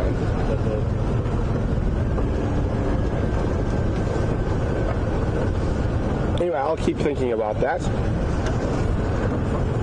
So, it doesn't sound like anyone's been up towards Treehouse Dam this morning, so we're going to have a meander up there. Guys, I'm about to go through a little dip, so there might be a slight bit of signal breakup. So just bear with me if there is, and I'll be through it in a second.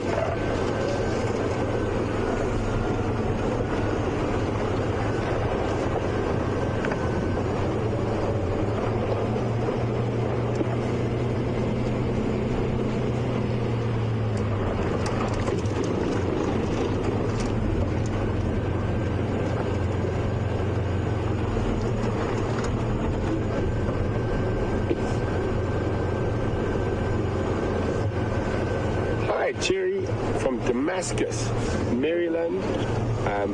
Cherry would like to know, have the hippo left this dam? Yes, Cherry, they have. It's become a bit too shallow. The only time they would utilize a water hole like that at the moment is if they were under a lot of pressure. The young male that's been constantly pushed from water holes. He's disappearing warthog. Is being pushed by other males constantly, and literally has almost zero other choice but to go into a dam like that where there's very limited water. The water would not cover the whole body. So it disappeared at a rate of knots.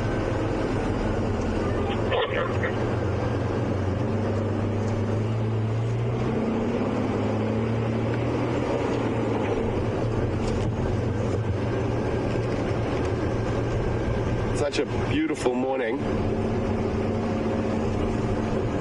Life's tough out here in the bush.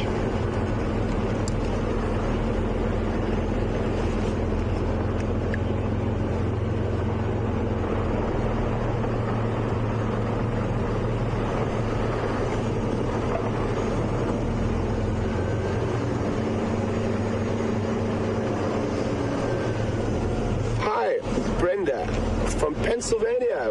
Welcome on the Sunrise Safari this morning. Brenda would like to know whether I've ever seen a leopard catch a catfish.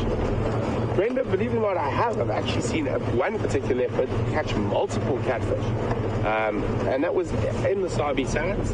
And there was a dam that was drying up, and probably in sort of the end of July, beginning of August, there was very little water left, and there were a lot of catfish, and they were all stuck in a sort of mud puddle. And it was amazing. There was a young male. He just walked up and walked them out, and I saw him catch about 6 catfish that he then proceeded to eat over the day. But fascinating. Leopards are incredibly adaptable animals, and out of all the big cats, they are the most adaptable and can live in the most varied environments. Leopards are able to live from desert to rainforest, and even up in snow and whatnot, like the Amur leopards in Russia, in freezing climates. And also they've been recorded at very high altitudes in Africa on Mount Kilimanjaro.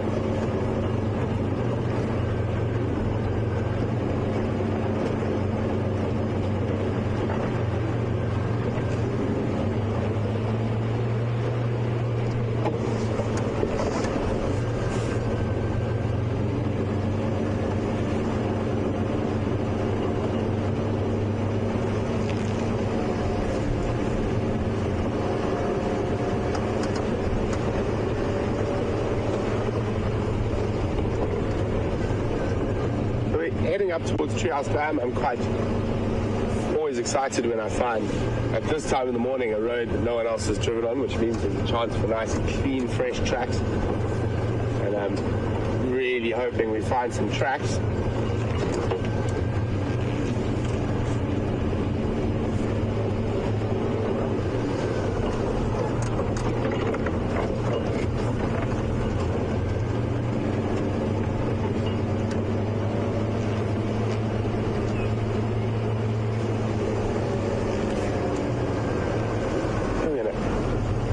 Check the junction of these roads carefully. There's lots of animals, specifically the predators like lion and leopard.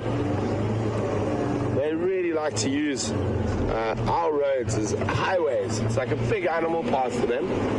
And especially when the mornings are quite cool and dewy, they'd much prefer to walk down the road and not get wet fur and grass seeds in their face. So you do utilize the roads quite a lot. So, hello. Well, I haven't seen these on Djuma for a while. Seen them on Arethusa a bit, but not on Djuma. I'm just going to stop. They look quite alert, so I'm just stopping a little bit further away first. But there's a little herd of waterbuck. I can see 1, 2, 3, 4, 5, 6. It's quite a nice herd. They look like they're a bit more relaxed. Now, they definitely are alert, so I'm just wondering whether it's just alert from us driving up, or they might have heard or smelled something else. I'm just going to sneak forward a little bit.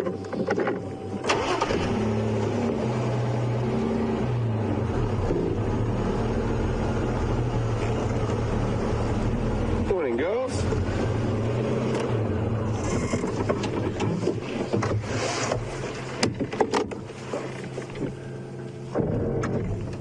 Quite nice to see them back. They do move through the properties and spend different times in different areas. Very, very dainty looking for such a large antelope. Very sort of soft features.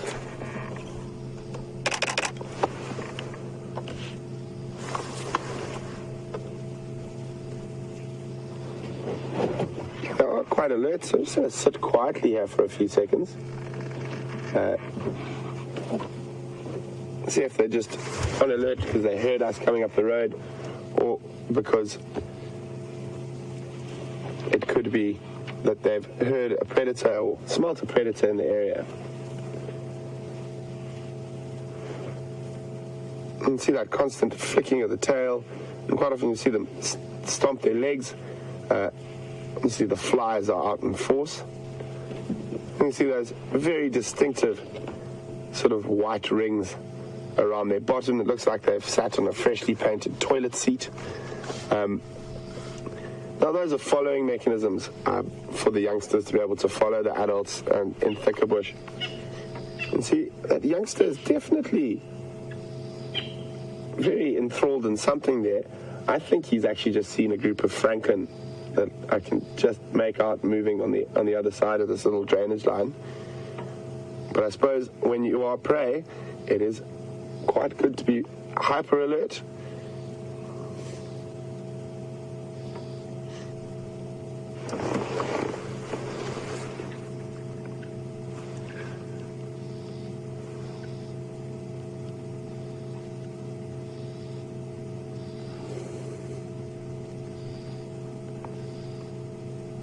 Well, lots of flies out today as it gets warmer.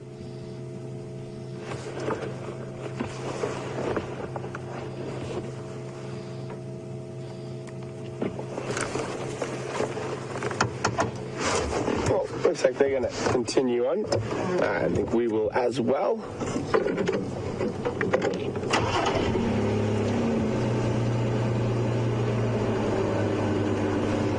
So guys, we're going to continue up towards Treehouse Dam, see what we can find. In the meantime, we're going to cross back to Marcus, who's been busy tracking, and we'll be with you again a little later.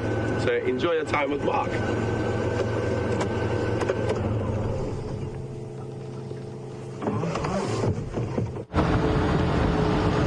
Welcome back, everyone. Welcome back to the Wendy. We are now on Twin Dams Road. We are the opposite of Mvula have been. We're also in this last place that I saw Karula's tracks going in. I'm just taking a walk in there. Anything in there at all. We head down towards Telepan maybe. Pick up any tracks further down south.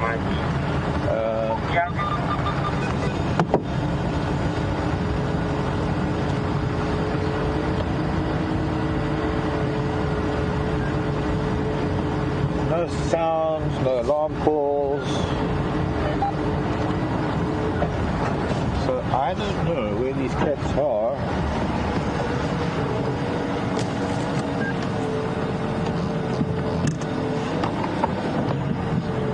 No sign of any of them coming out onto this road yet.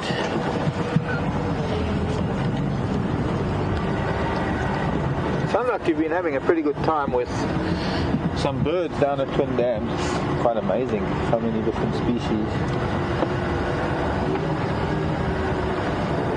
We could try that with a track. Let's try.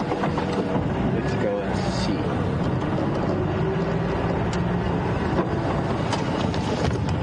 Get into the riverbed here.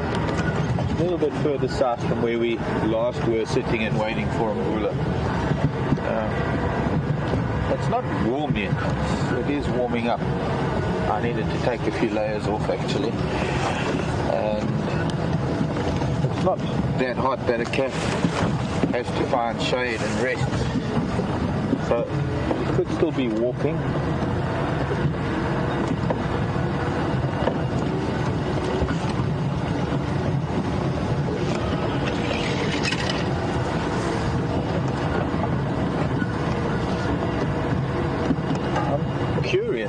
Curious to see whether he and Karula are going to meet up, because I'm sure those were her tracks. And both cats seem to sort of end up within. We saw him, so we know where he ended up.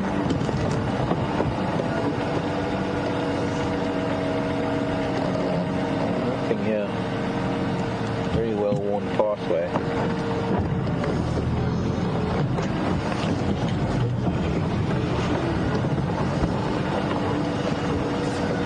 That I can see. See what we can find down here in the Moati. slightly different place to where we were, and if there's anything coming out to this particular track, nothing that I can see so far.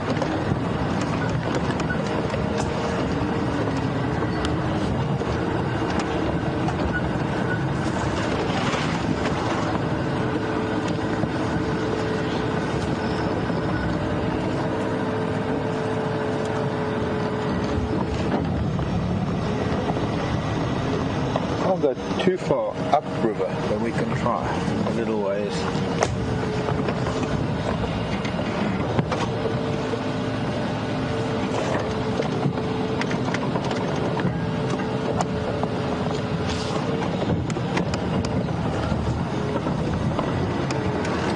Like a little island further up.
There's that jackalberry that we were looking at from the other side, just through this gap here. We're now.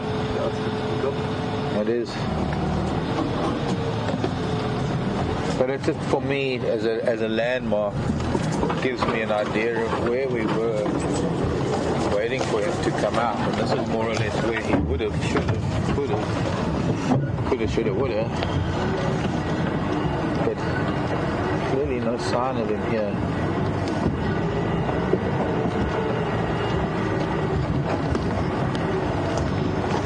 No sign of the other leopard that seemed to have come down this way, unless maybe this pathway.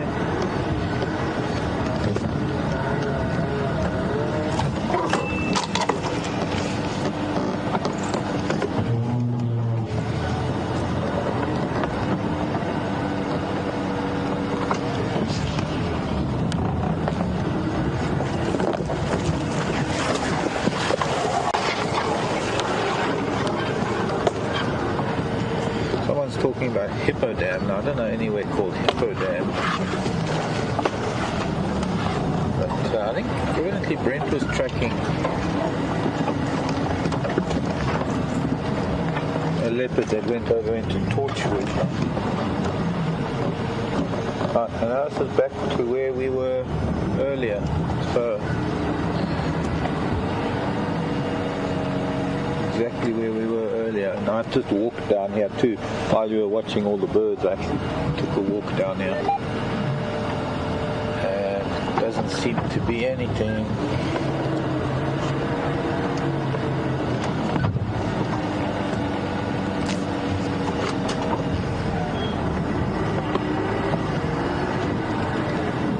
Well, if you don't try, you don't know, I suppose. It was worth a try.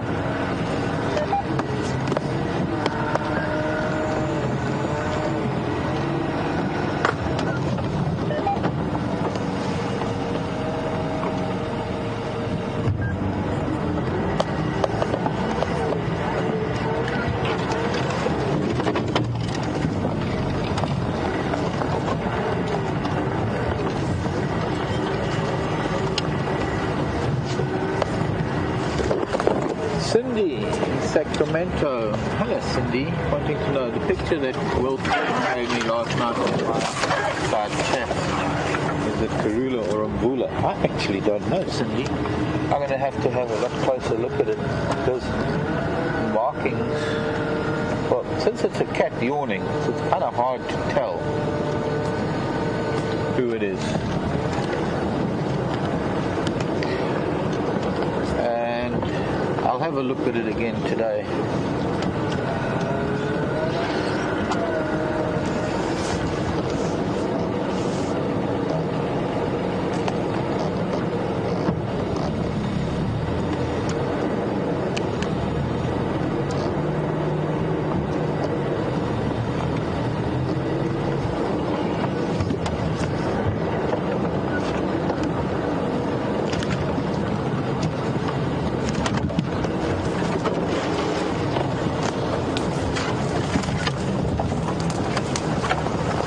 Tony in the Netherlands,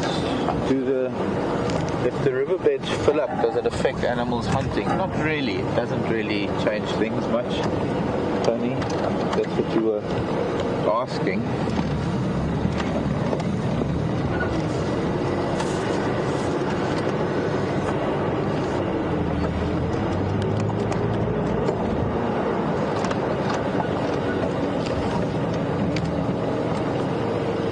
They don't flow for very long periods of time, these riverbeds. If anything, they'll only flow for a few days after a very heavy rain. So it doesn't really change things very much in terms of animals hunting or feeding.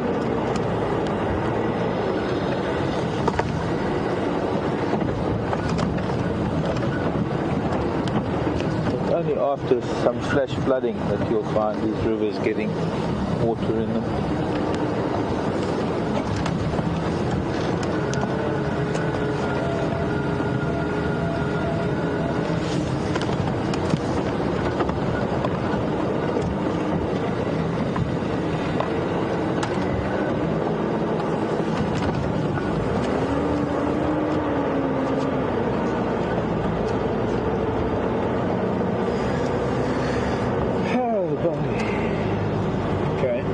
Sometimes you just have to give up, I guess.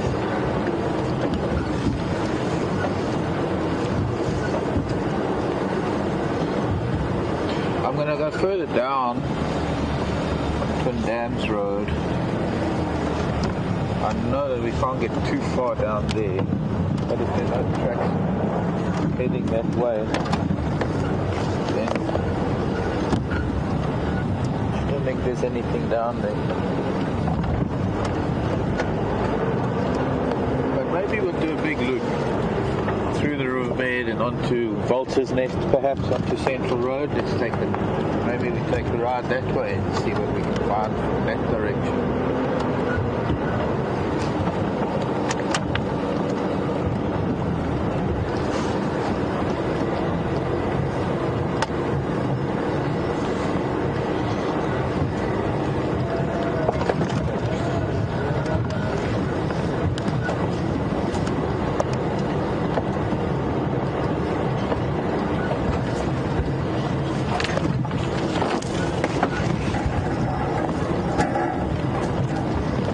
The thing is that Karula possibly could have, if that was Karula, that female leopard whose tracks come down here, could have walked through grass areas like this around my left, where you're not going to pick up any tracks and it's going to be very difficult to follow a cat's tracks. So maybe they were picked up elsewhere. I think Brent was following female leopard tracks to think they were Karulas. So possibly he picked up on the tracks that are an extension of these tracks. I've just missed where they've come out somewhere. Maybe I'll find that now. We do a big loop.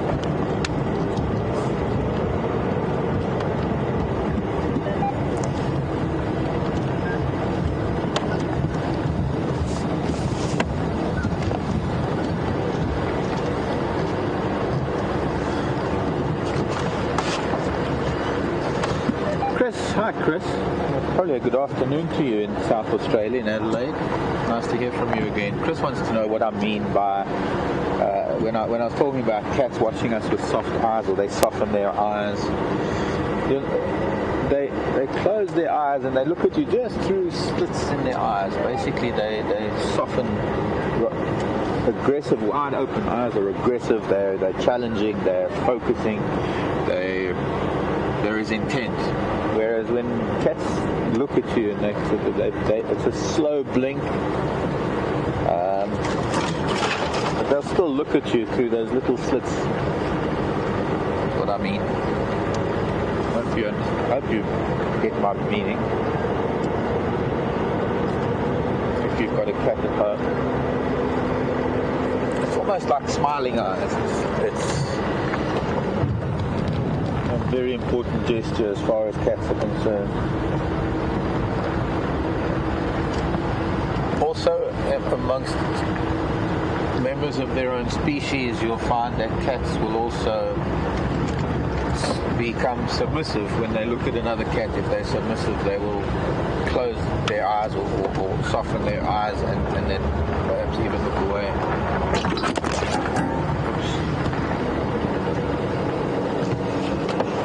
just going to break that twig.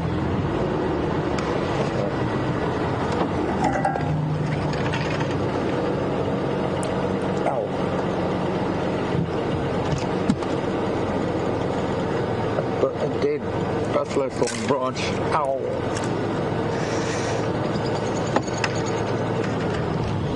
That's why I did that, because it's.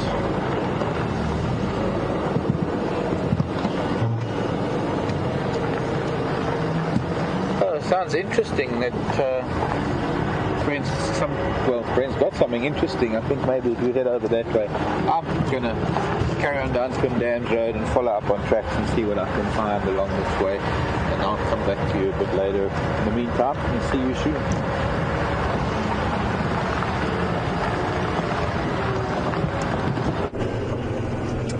Welcome back, everyone. It actually just seemed quite an interesting little passage that happened as we arrived at the hyena den. Literally at the mouth of the hyena den was a herd of zebra, and there were no hyenas when we arrived. And then all of a sudden, I think 3 or 4 adult hyena arrived. I mean, a hyena is definitely capable of taking down a zebra, but they're not really looking at interest, so they just walked up to the zebra and the zebra moved off. So the zebra were literally standing at the entrance to the den.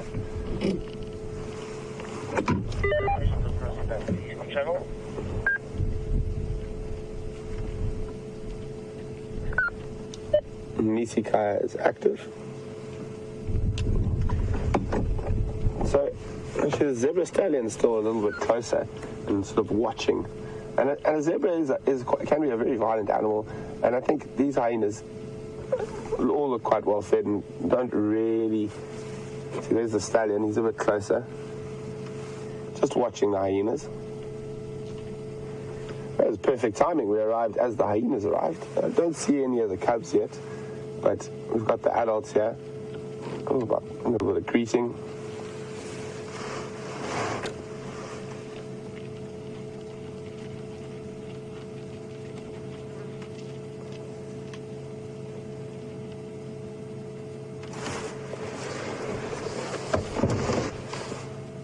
These hyenas are all looking quite well fed, so they've obviously found food somewhere, or they've hunted something. I'm not particularly interested in the zebras.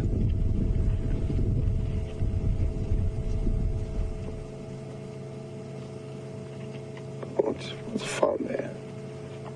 That's found an old little piece of bone.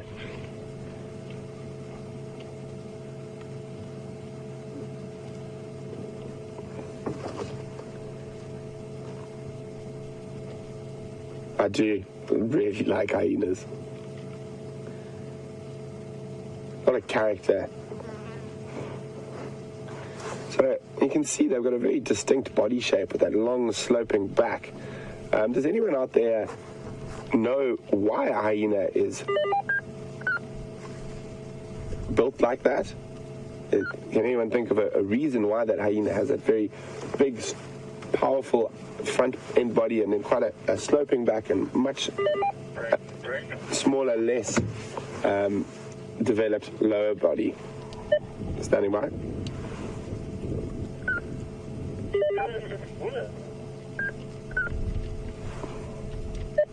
Sorry, go again.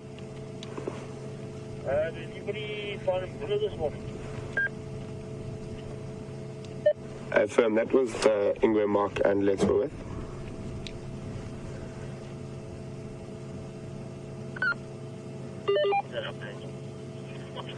Sorry guys, just chatting on the Game Drive channel for a second.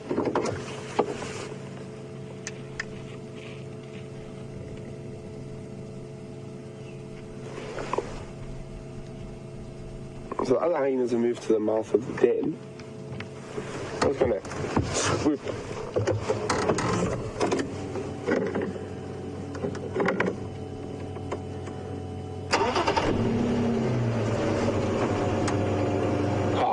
Hi, Lisa. Morning. Welcome on the Sunrise Safari. Lisa's saying it doesn't look like these hyenas have enough ambition to take down a hyena. Yeah, nice full bellies. No, not completely full, but definitely they've eaten quite well recently. And a zebra could be quite a dangerous thing. I mean, a kick from a zebra could break their jaw, and that would spell the end for them. So there's no real reason for them to attempt to hunt the zebra, and the zebra can tell that from their body language. And so the zebra have actually just stopped 25 meters away and are continuing to feed. So let's see what's going on. There are no cubs out yet, but with 3 adults, there was a 4th adult when we arrived. I'm not sure where that one's gone. It could be lying up on the other side of the den. Let's see if they managed to. I heard a little bit of that sort of low-pitched call hyenas do sometimes when they're trying to call out youngsters. Now that looks like you can see the dominance there. And the one who just walked up towards the mouth of the den looks like she's lactating.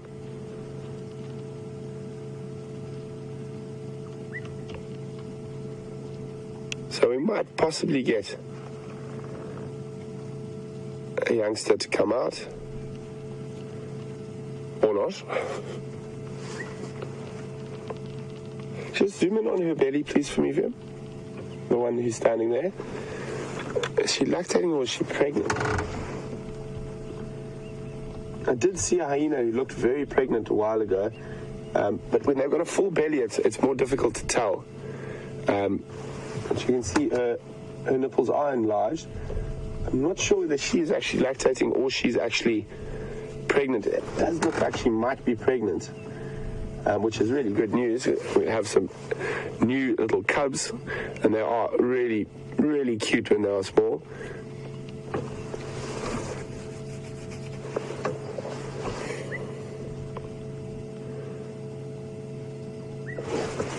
All of them keep looking and listening behind us. I'm not sure what they're listening to. There could be other hyenas arriving on their way back to the den.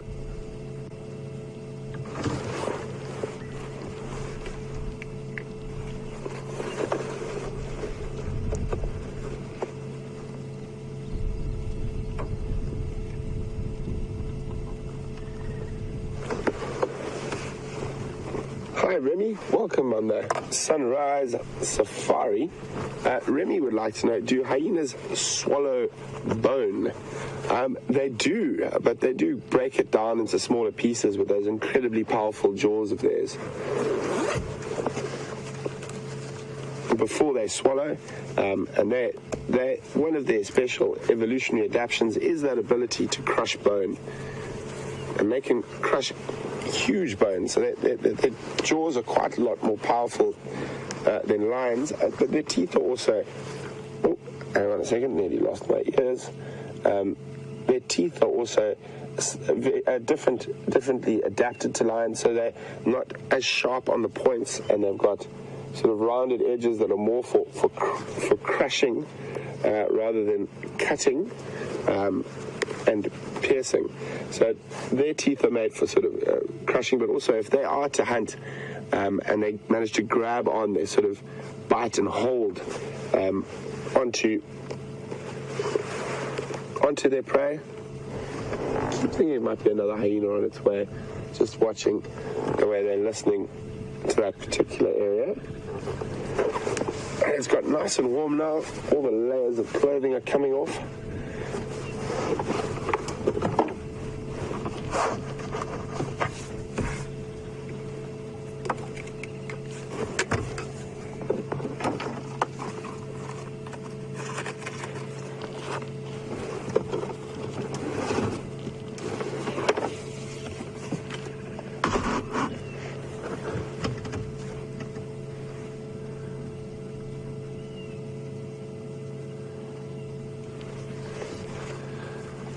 Hi, Sandy from Texas. Welcome on Sunrise Safari.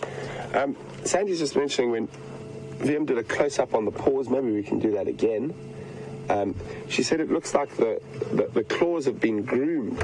They are kept quite short, and she'd like to know, how do hyenas do this? Because domestic dogs seem incapable of doing this. Well, Sandy, that's not entirely true. They're not groomed as such as worn. I mean, hyenas walk incredible long distances. There we go. That's a really nice visual there. You can see how the edges are blunted. And that is almost purely from walking long distances all the time. And the reason domestic dogs seem to not do that anymore is because they're domesticated and they live with us and they don't have to go looking for food and hunting anymore. So they don't walk or travel or run as far as they should or to keep those claws shortened. So that is just a side effect of being domesticated and not having to hunt for your own food. The fact is that we feed them, so they don't have to cover vast distance and they don't have to hunt. And a domestic dog is a pack animal, so they would have hunted in packs and they would have run quite a lot, and that would have kept those claws short. But now, because they're domesticated, they are no longer short. And whereas the hyena still has to walk incredible long distances for foraging, and they will run when they're hunting, and that is how the claws are kept so short.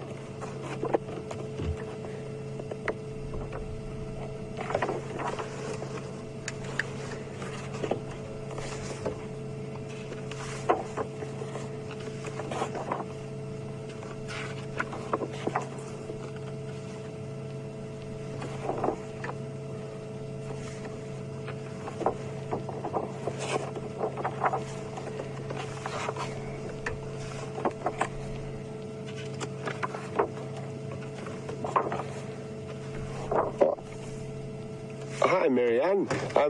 Marianne seems to have got the closest to the answer to the question. There's a particular reason that a hyena's got that long sloping back and very powerful built forequarters. And one of the reasons is that they are able to, when they're scavenging off lions and that, they can actually sort of rush in and grab. Oh, everyone's leaving. And grab a large piece of prey or of carcass and lift it and run off with it at high speed. There's another reason that they have that long sloping back, and that adaptation is specifically for stamina. So they are able to walk and travel long distances, and that particular shape enables them to be quite energy efficient when they are walking. And you see drop the head there, and as they disappear into the drainage line, so that is one of the reasons is for stamina. Just wanted to show you guys something quickly.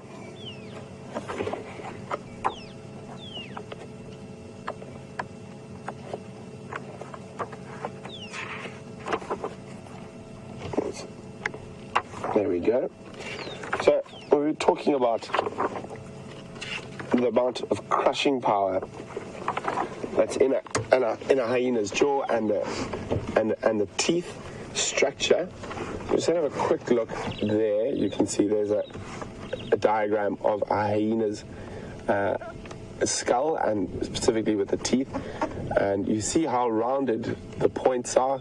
If we go quickly across to the lion, you see much sharper, made for cutting those premolars and molars, and in much sharper canines that are made for sort of anchoring when they go for the kill. But if we look at the hyena, much more rounded, all the teeth, and much more massive. I mean, just look at the width difference there as opposed to on a lion. So much more massive. And also, if you look, that crushing power comes from this dorsal crest here. So all those big masseter muscles and whatnot are attached through there, and that drives the power that enables them to crush. So lions have an extended crest much more than sort of your smaller cats, but even on a hyena, it's even more extended. It goes right up much higher, and that allows for much bigger muscles and tendons to be attached to that area. So very interesting how the different animals have evolved specifically to their niches. And we are now hyena-less. They've disappeared into the drainage line. So I'm going to see if we can find the zebra if they haven't moved off too far.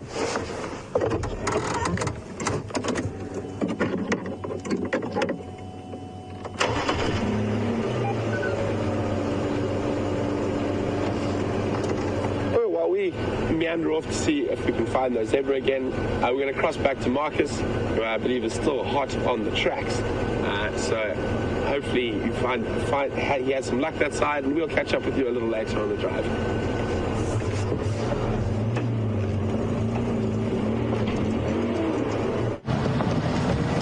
Hello everyone, welcome back to the ongoing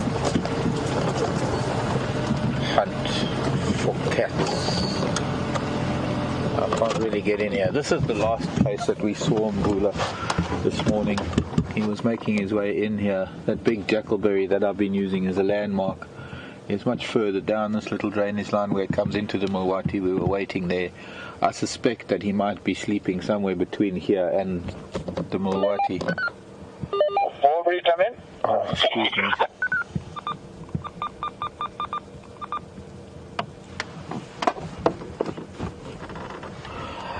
So as much as I'd love to try and find him again, I think this is going to be calling it a day now.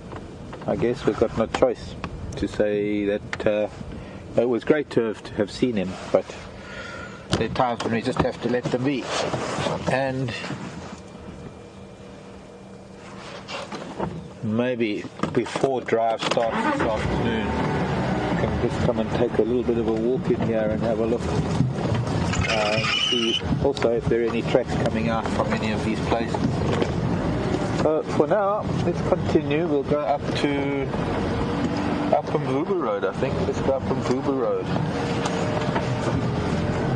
And look for some other things.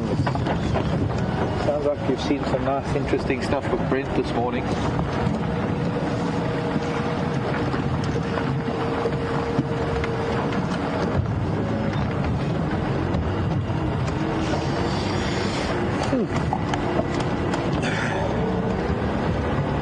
Warming up nicely.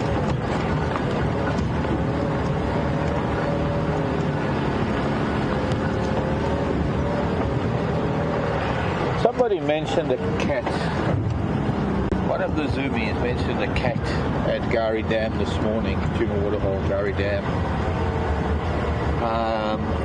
Unfortunately, no time was given or what angle. It really helps us a lot. It's quite amazing, in fact, when we do get messages from the viewers to say that they saw something at a particular time, or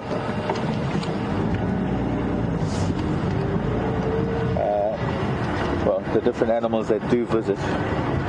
But it is important, maybe as important as the timing of the sighting, because remember we don't watch the camera and we have no visual of the dam at all from where we stay. Those of us that stay up in Manyaleti, we come down in the dark, and where we stay we can't see Gowrie Dam at all, and we don't log on to the dam webcam. So we depend not only for Gowrie Dam but also for Arathusa Dam. We depend a lot on the zoomies and the people who are watching to give us information, but please for future emails and things, please let us know if you're facing, if the camera is straight facing the dam, or facing with the water straight ahead, where the water stretches both left and right. We could call that 12 o'clock because that's in front of the dam, in front of the camera.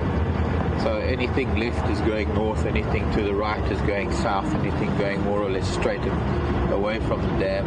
The angle from the camera to the dam is more or less east. And it just gives us a starting point to look for things. But we're going to go up Mvula Road and see if we can find any signs of anyone up here.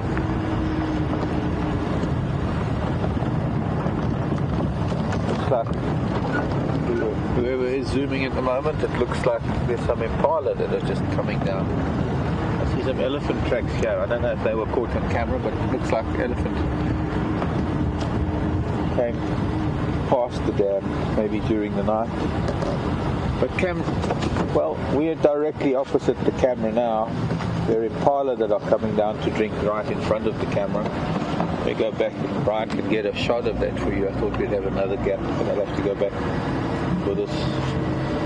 So there's some impala just coming out now in front of the waterhole camera.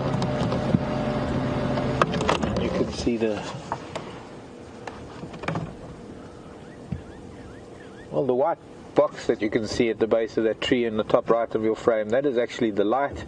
And then there's a teardrop shape higher up on the tree. That is the waterhole camera at Djuma. So we're looking at the camera. The camera is looking either at us or at the impala. You can always just lift the camera from the impala, look to the east. You should find us parked up on Mvula Road. We're heading north on Mvula Road. Keep watch of those impala, by the way, because if there is a cat around, it's probably going to spook them. And that's when you can let us know if anything's happening.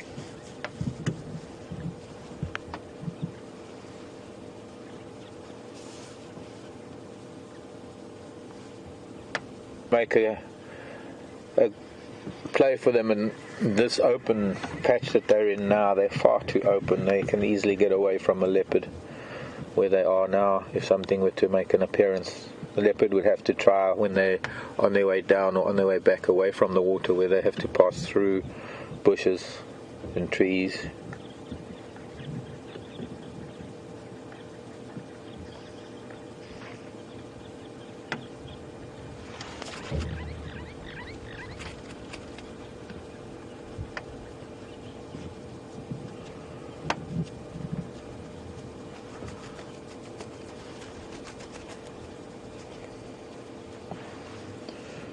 Quite pretty, actually.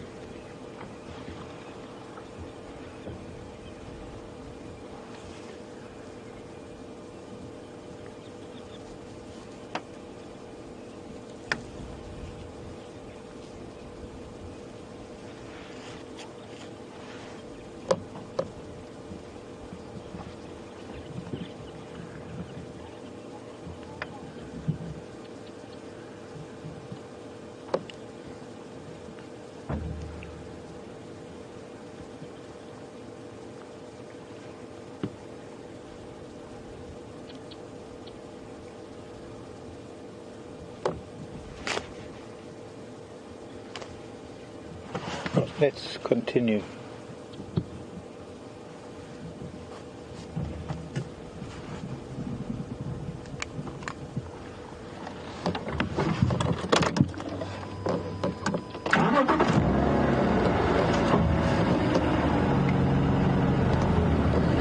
Penny Pine, Texas. Hello, Penny Pine.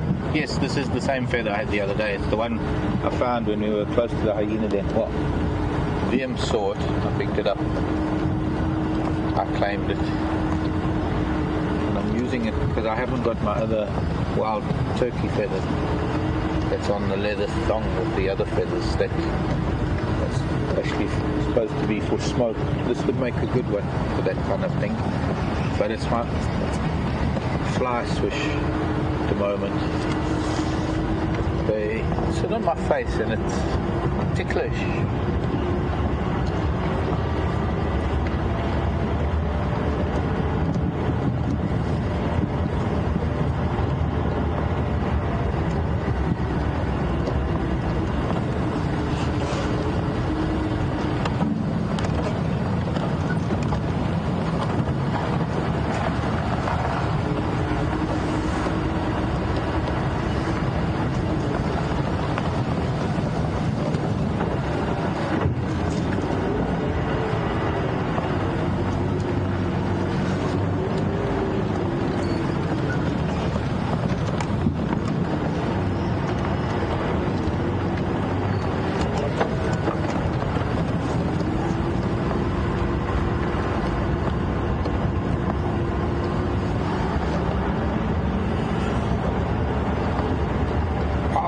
question a couple of days ago from some of our long-time viewers if they could think of things that we could show to some of the first-time viewers that could spark a bit of interest or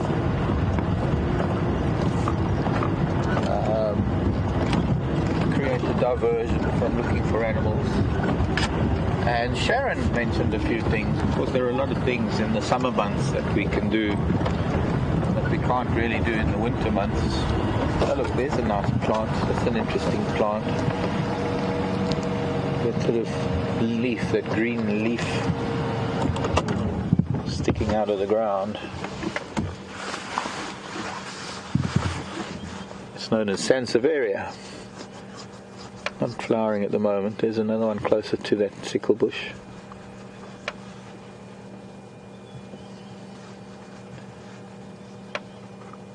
Now, the Sansevieria is also known as mother-in-law's tongue. It is quite a common house plant, and of course there are many different cultivars that are grown.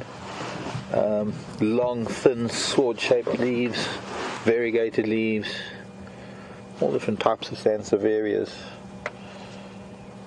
Mother-in-law's tongue because it's long, it's hard, and it's sharp.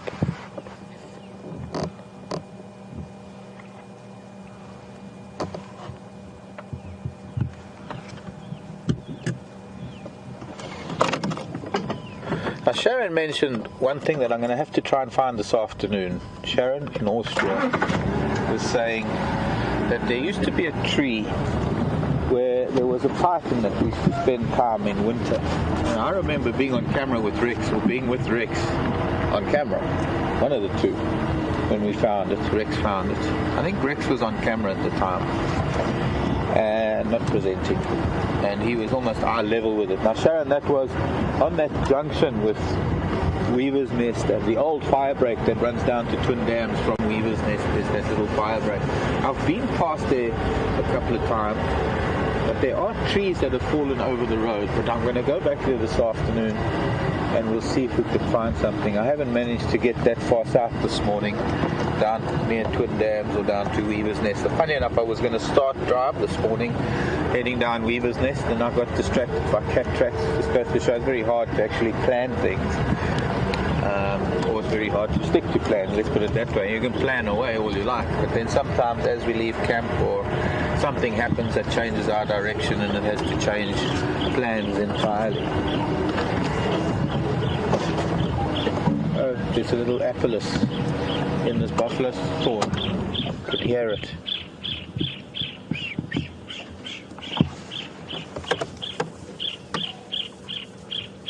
It's gone. It's up in that bigger one now. Brian's trying to move so fast. These small birds don't give us a break. My guess is it possibly a bar-throated, or use gravity drive and try and sneak down. It's quite deep in the middle of this buffalo thorn. Sadly, it was sitting out in the open earlier.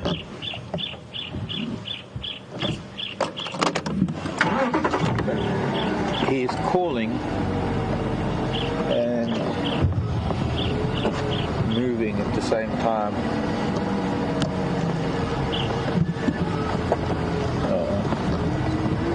Gone.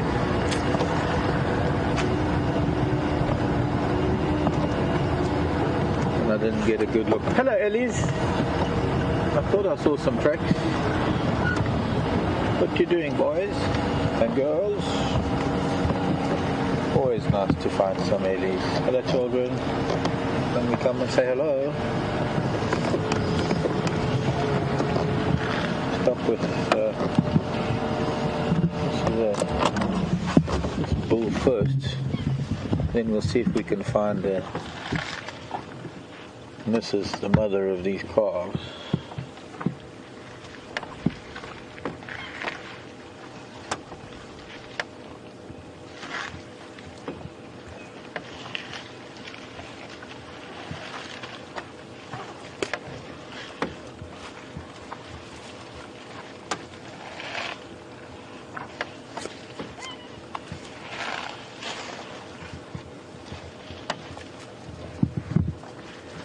Now they're no doubt going to be heading up towards the dam. We're not too far from the top end of Gowrie Dam.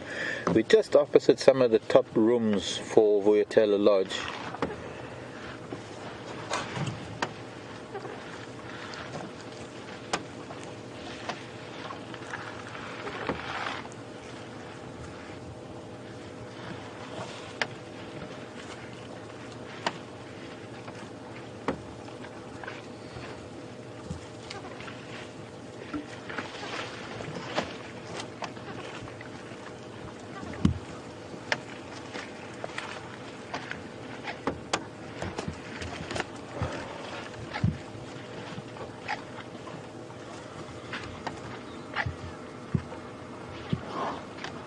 Oh, we can't find a leopard, we found some elephant. There we go.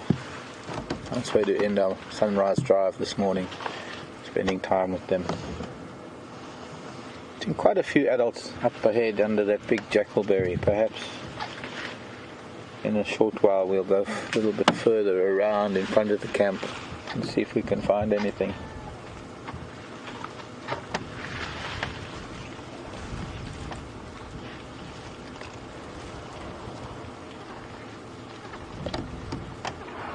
The cows and calves.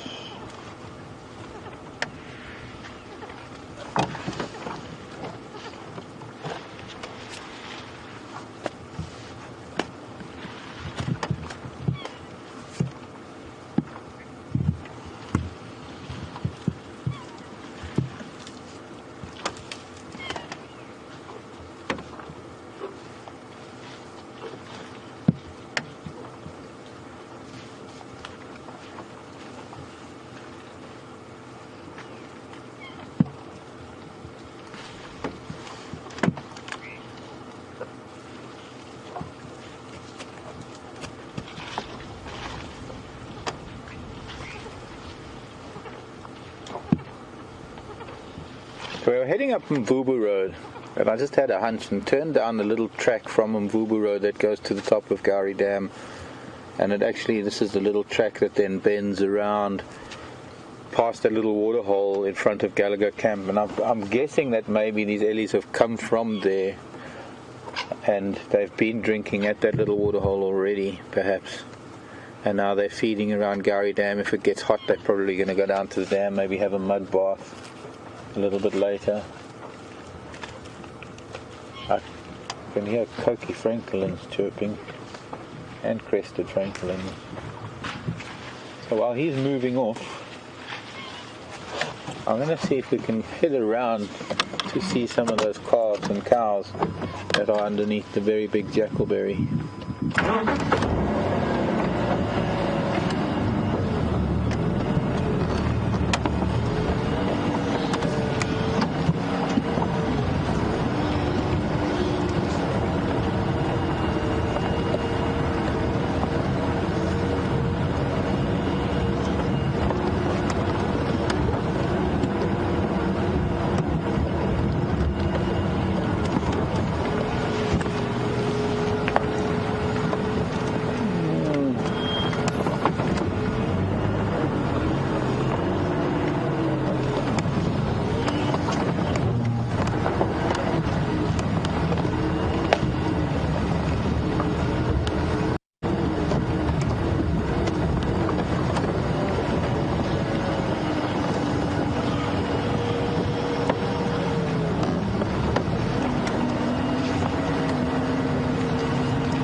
Isn't great because we're looking into the sun.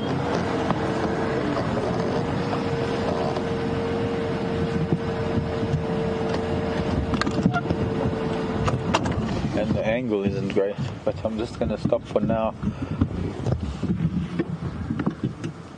Most of them have already moved up from the drainage line and they're in some rather thick bush for the time being.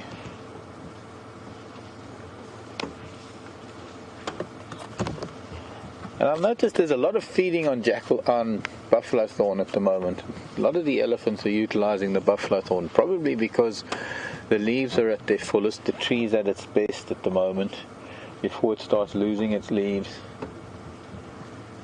He's got his head stuck right into that buffalo thorn.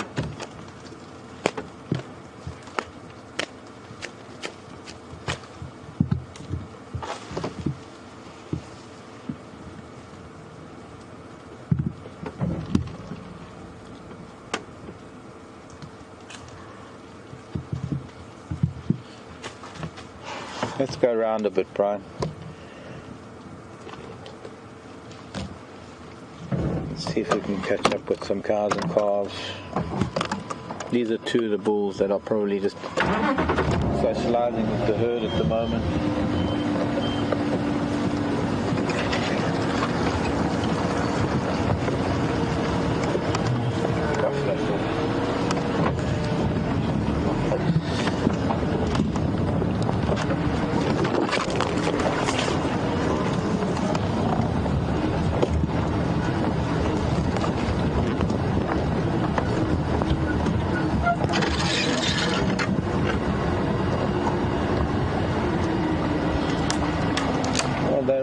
But I can't, we're not going to, at the moment, not going to see. I see they are moving up towards the road, back towards the road, especially with that bull joining them now. And the cows are starting to move, but we can't get there because it's just way too thick. I might get around the termite mound of the big jackalberry, but it might be best if we just go back to the road.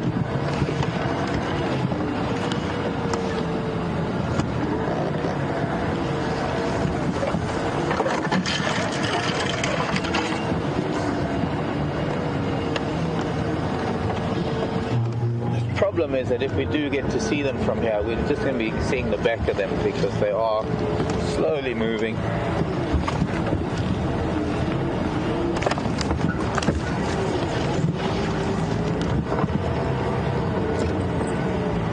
Hello, Drongo.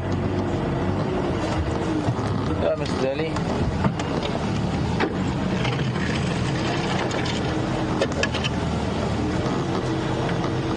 One of the calves here too.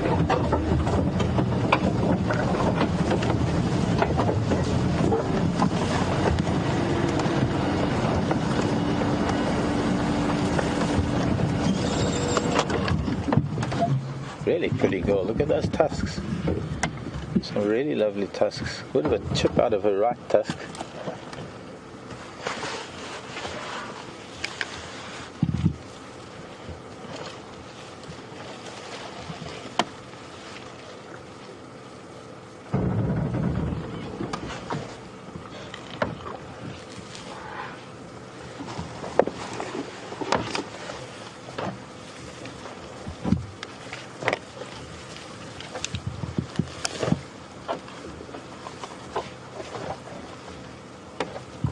Guess what? Well, she's eating a lot of the grasses that are growing protected underneath that fallen buffalo thorn. It looks like she might even try and lift a lot of that buffalo thorn to try and get to the grasses. We'll see what she does.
At the moment it's picking up the branches of buffalo thorn more than anything else. And despite all the thorns which pierce our skin at the slightest provocation, she just puts them in her mouth and munches away, thorns and all.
Some of you might not have caught Fireside Chat last night and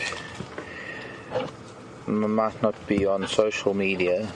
I just thought I'd let you know that this is my last morning drive for some time. I am moving on from WildEarth for the time being.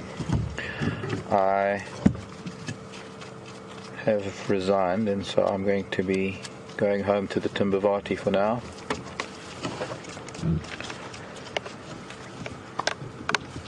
And leaving everything in the capable hands of the crew that we have at the moment. James doing pretty well. I think he's going to be joining the crew, I'm not sure. Oh, look at that little thing.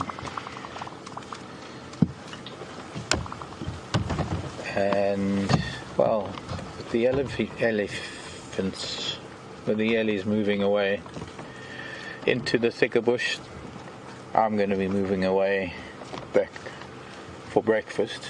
I'll be on drive this afternoon at 3 o'clock Central African time with, I think James might be joining me this afternoon on the other vehicle, and we'll see what we can find then. I'm hoping that these ellies are going to head over to the dam. Keep an eye on Gary and Juma waterhole camera if you're not going to bed, if it's not too late for you, because they will be there in the next maybe half an hour or so, or maybe hour. It might take them a while to get there. My name is Mark. I've had Brian on camera with me this morning, and thank you, Brian, for putting up with all the camera angles with the terrain today. Great leopard, great to have ellies. I'll see you this afternoon. Love you lots. Bye, ellies. Love you lots also.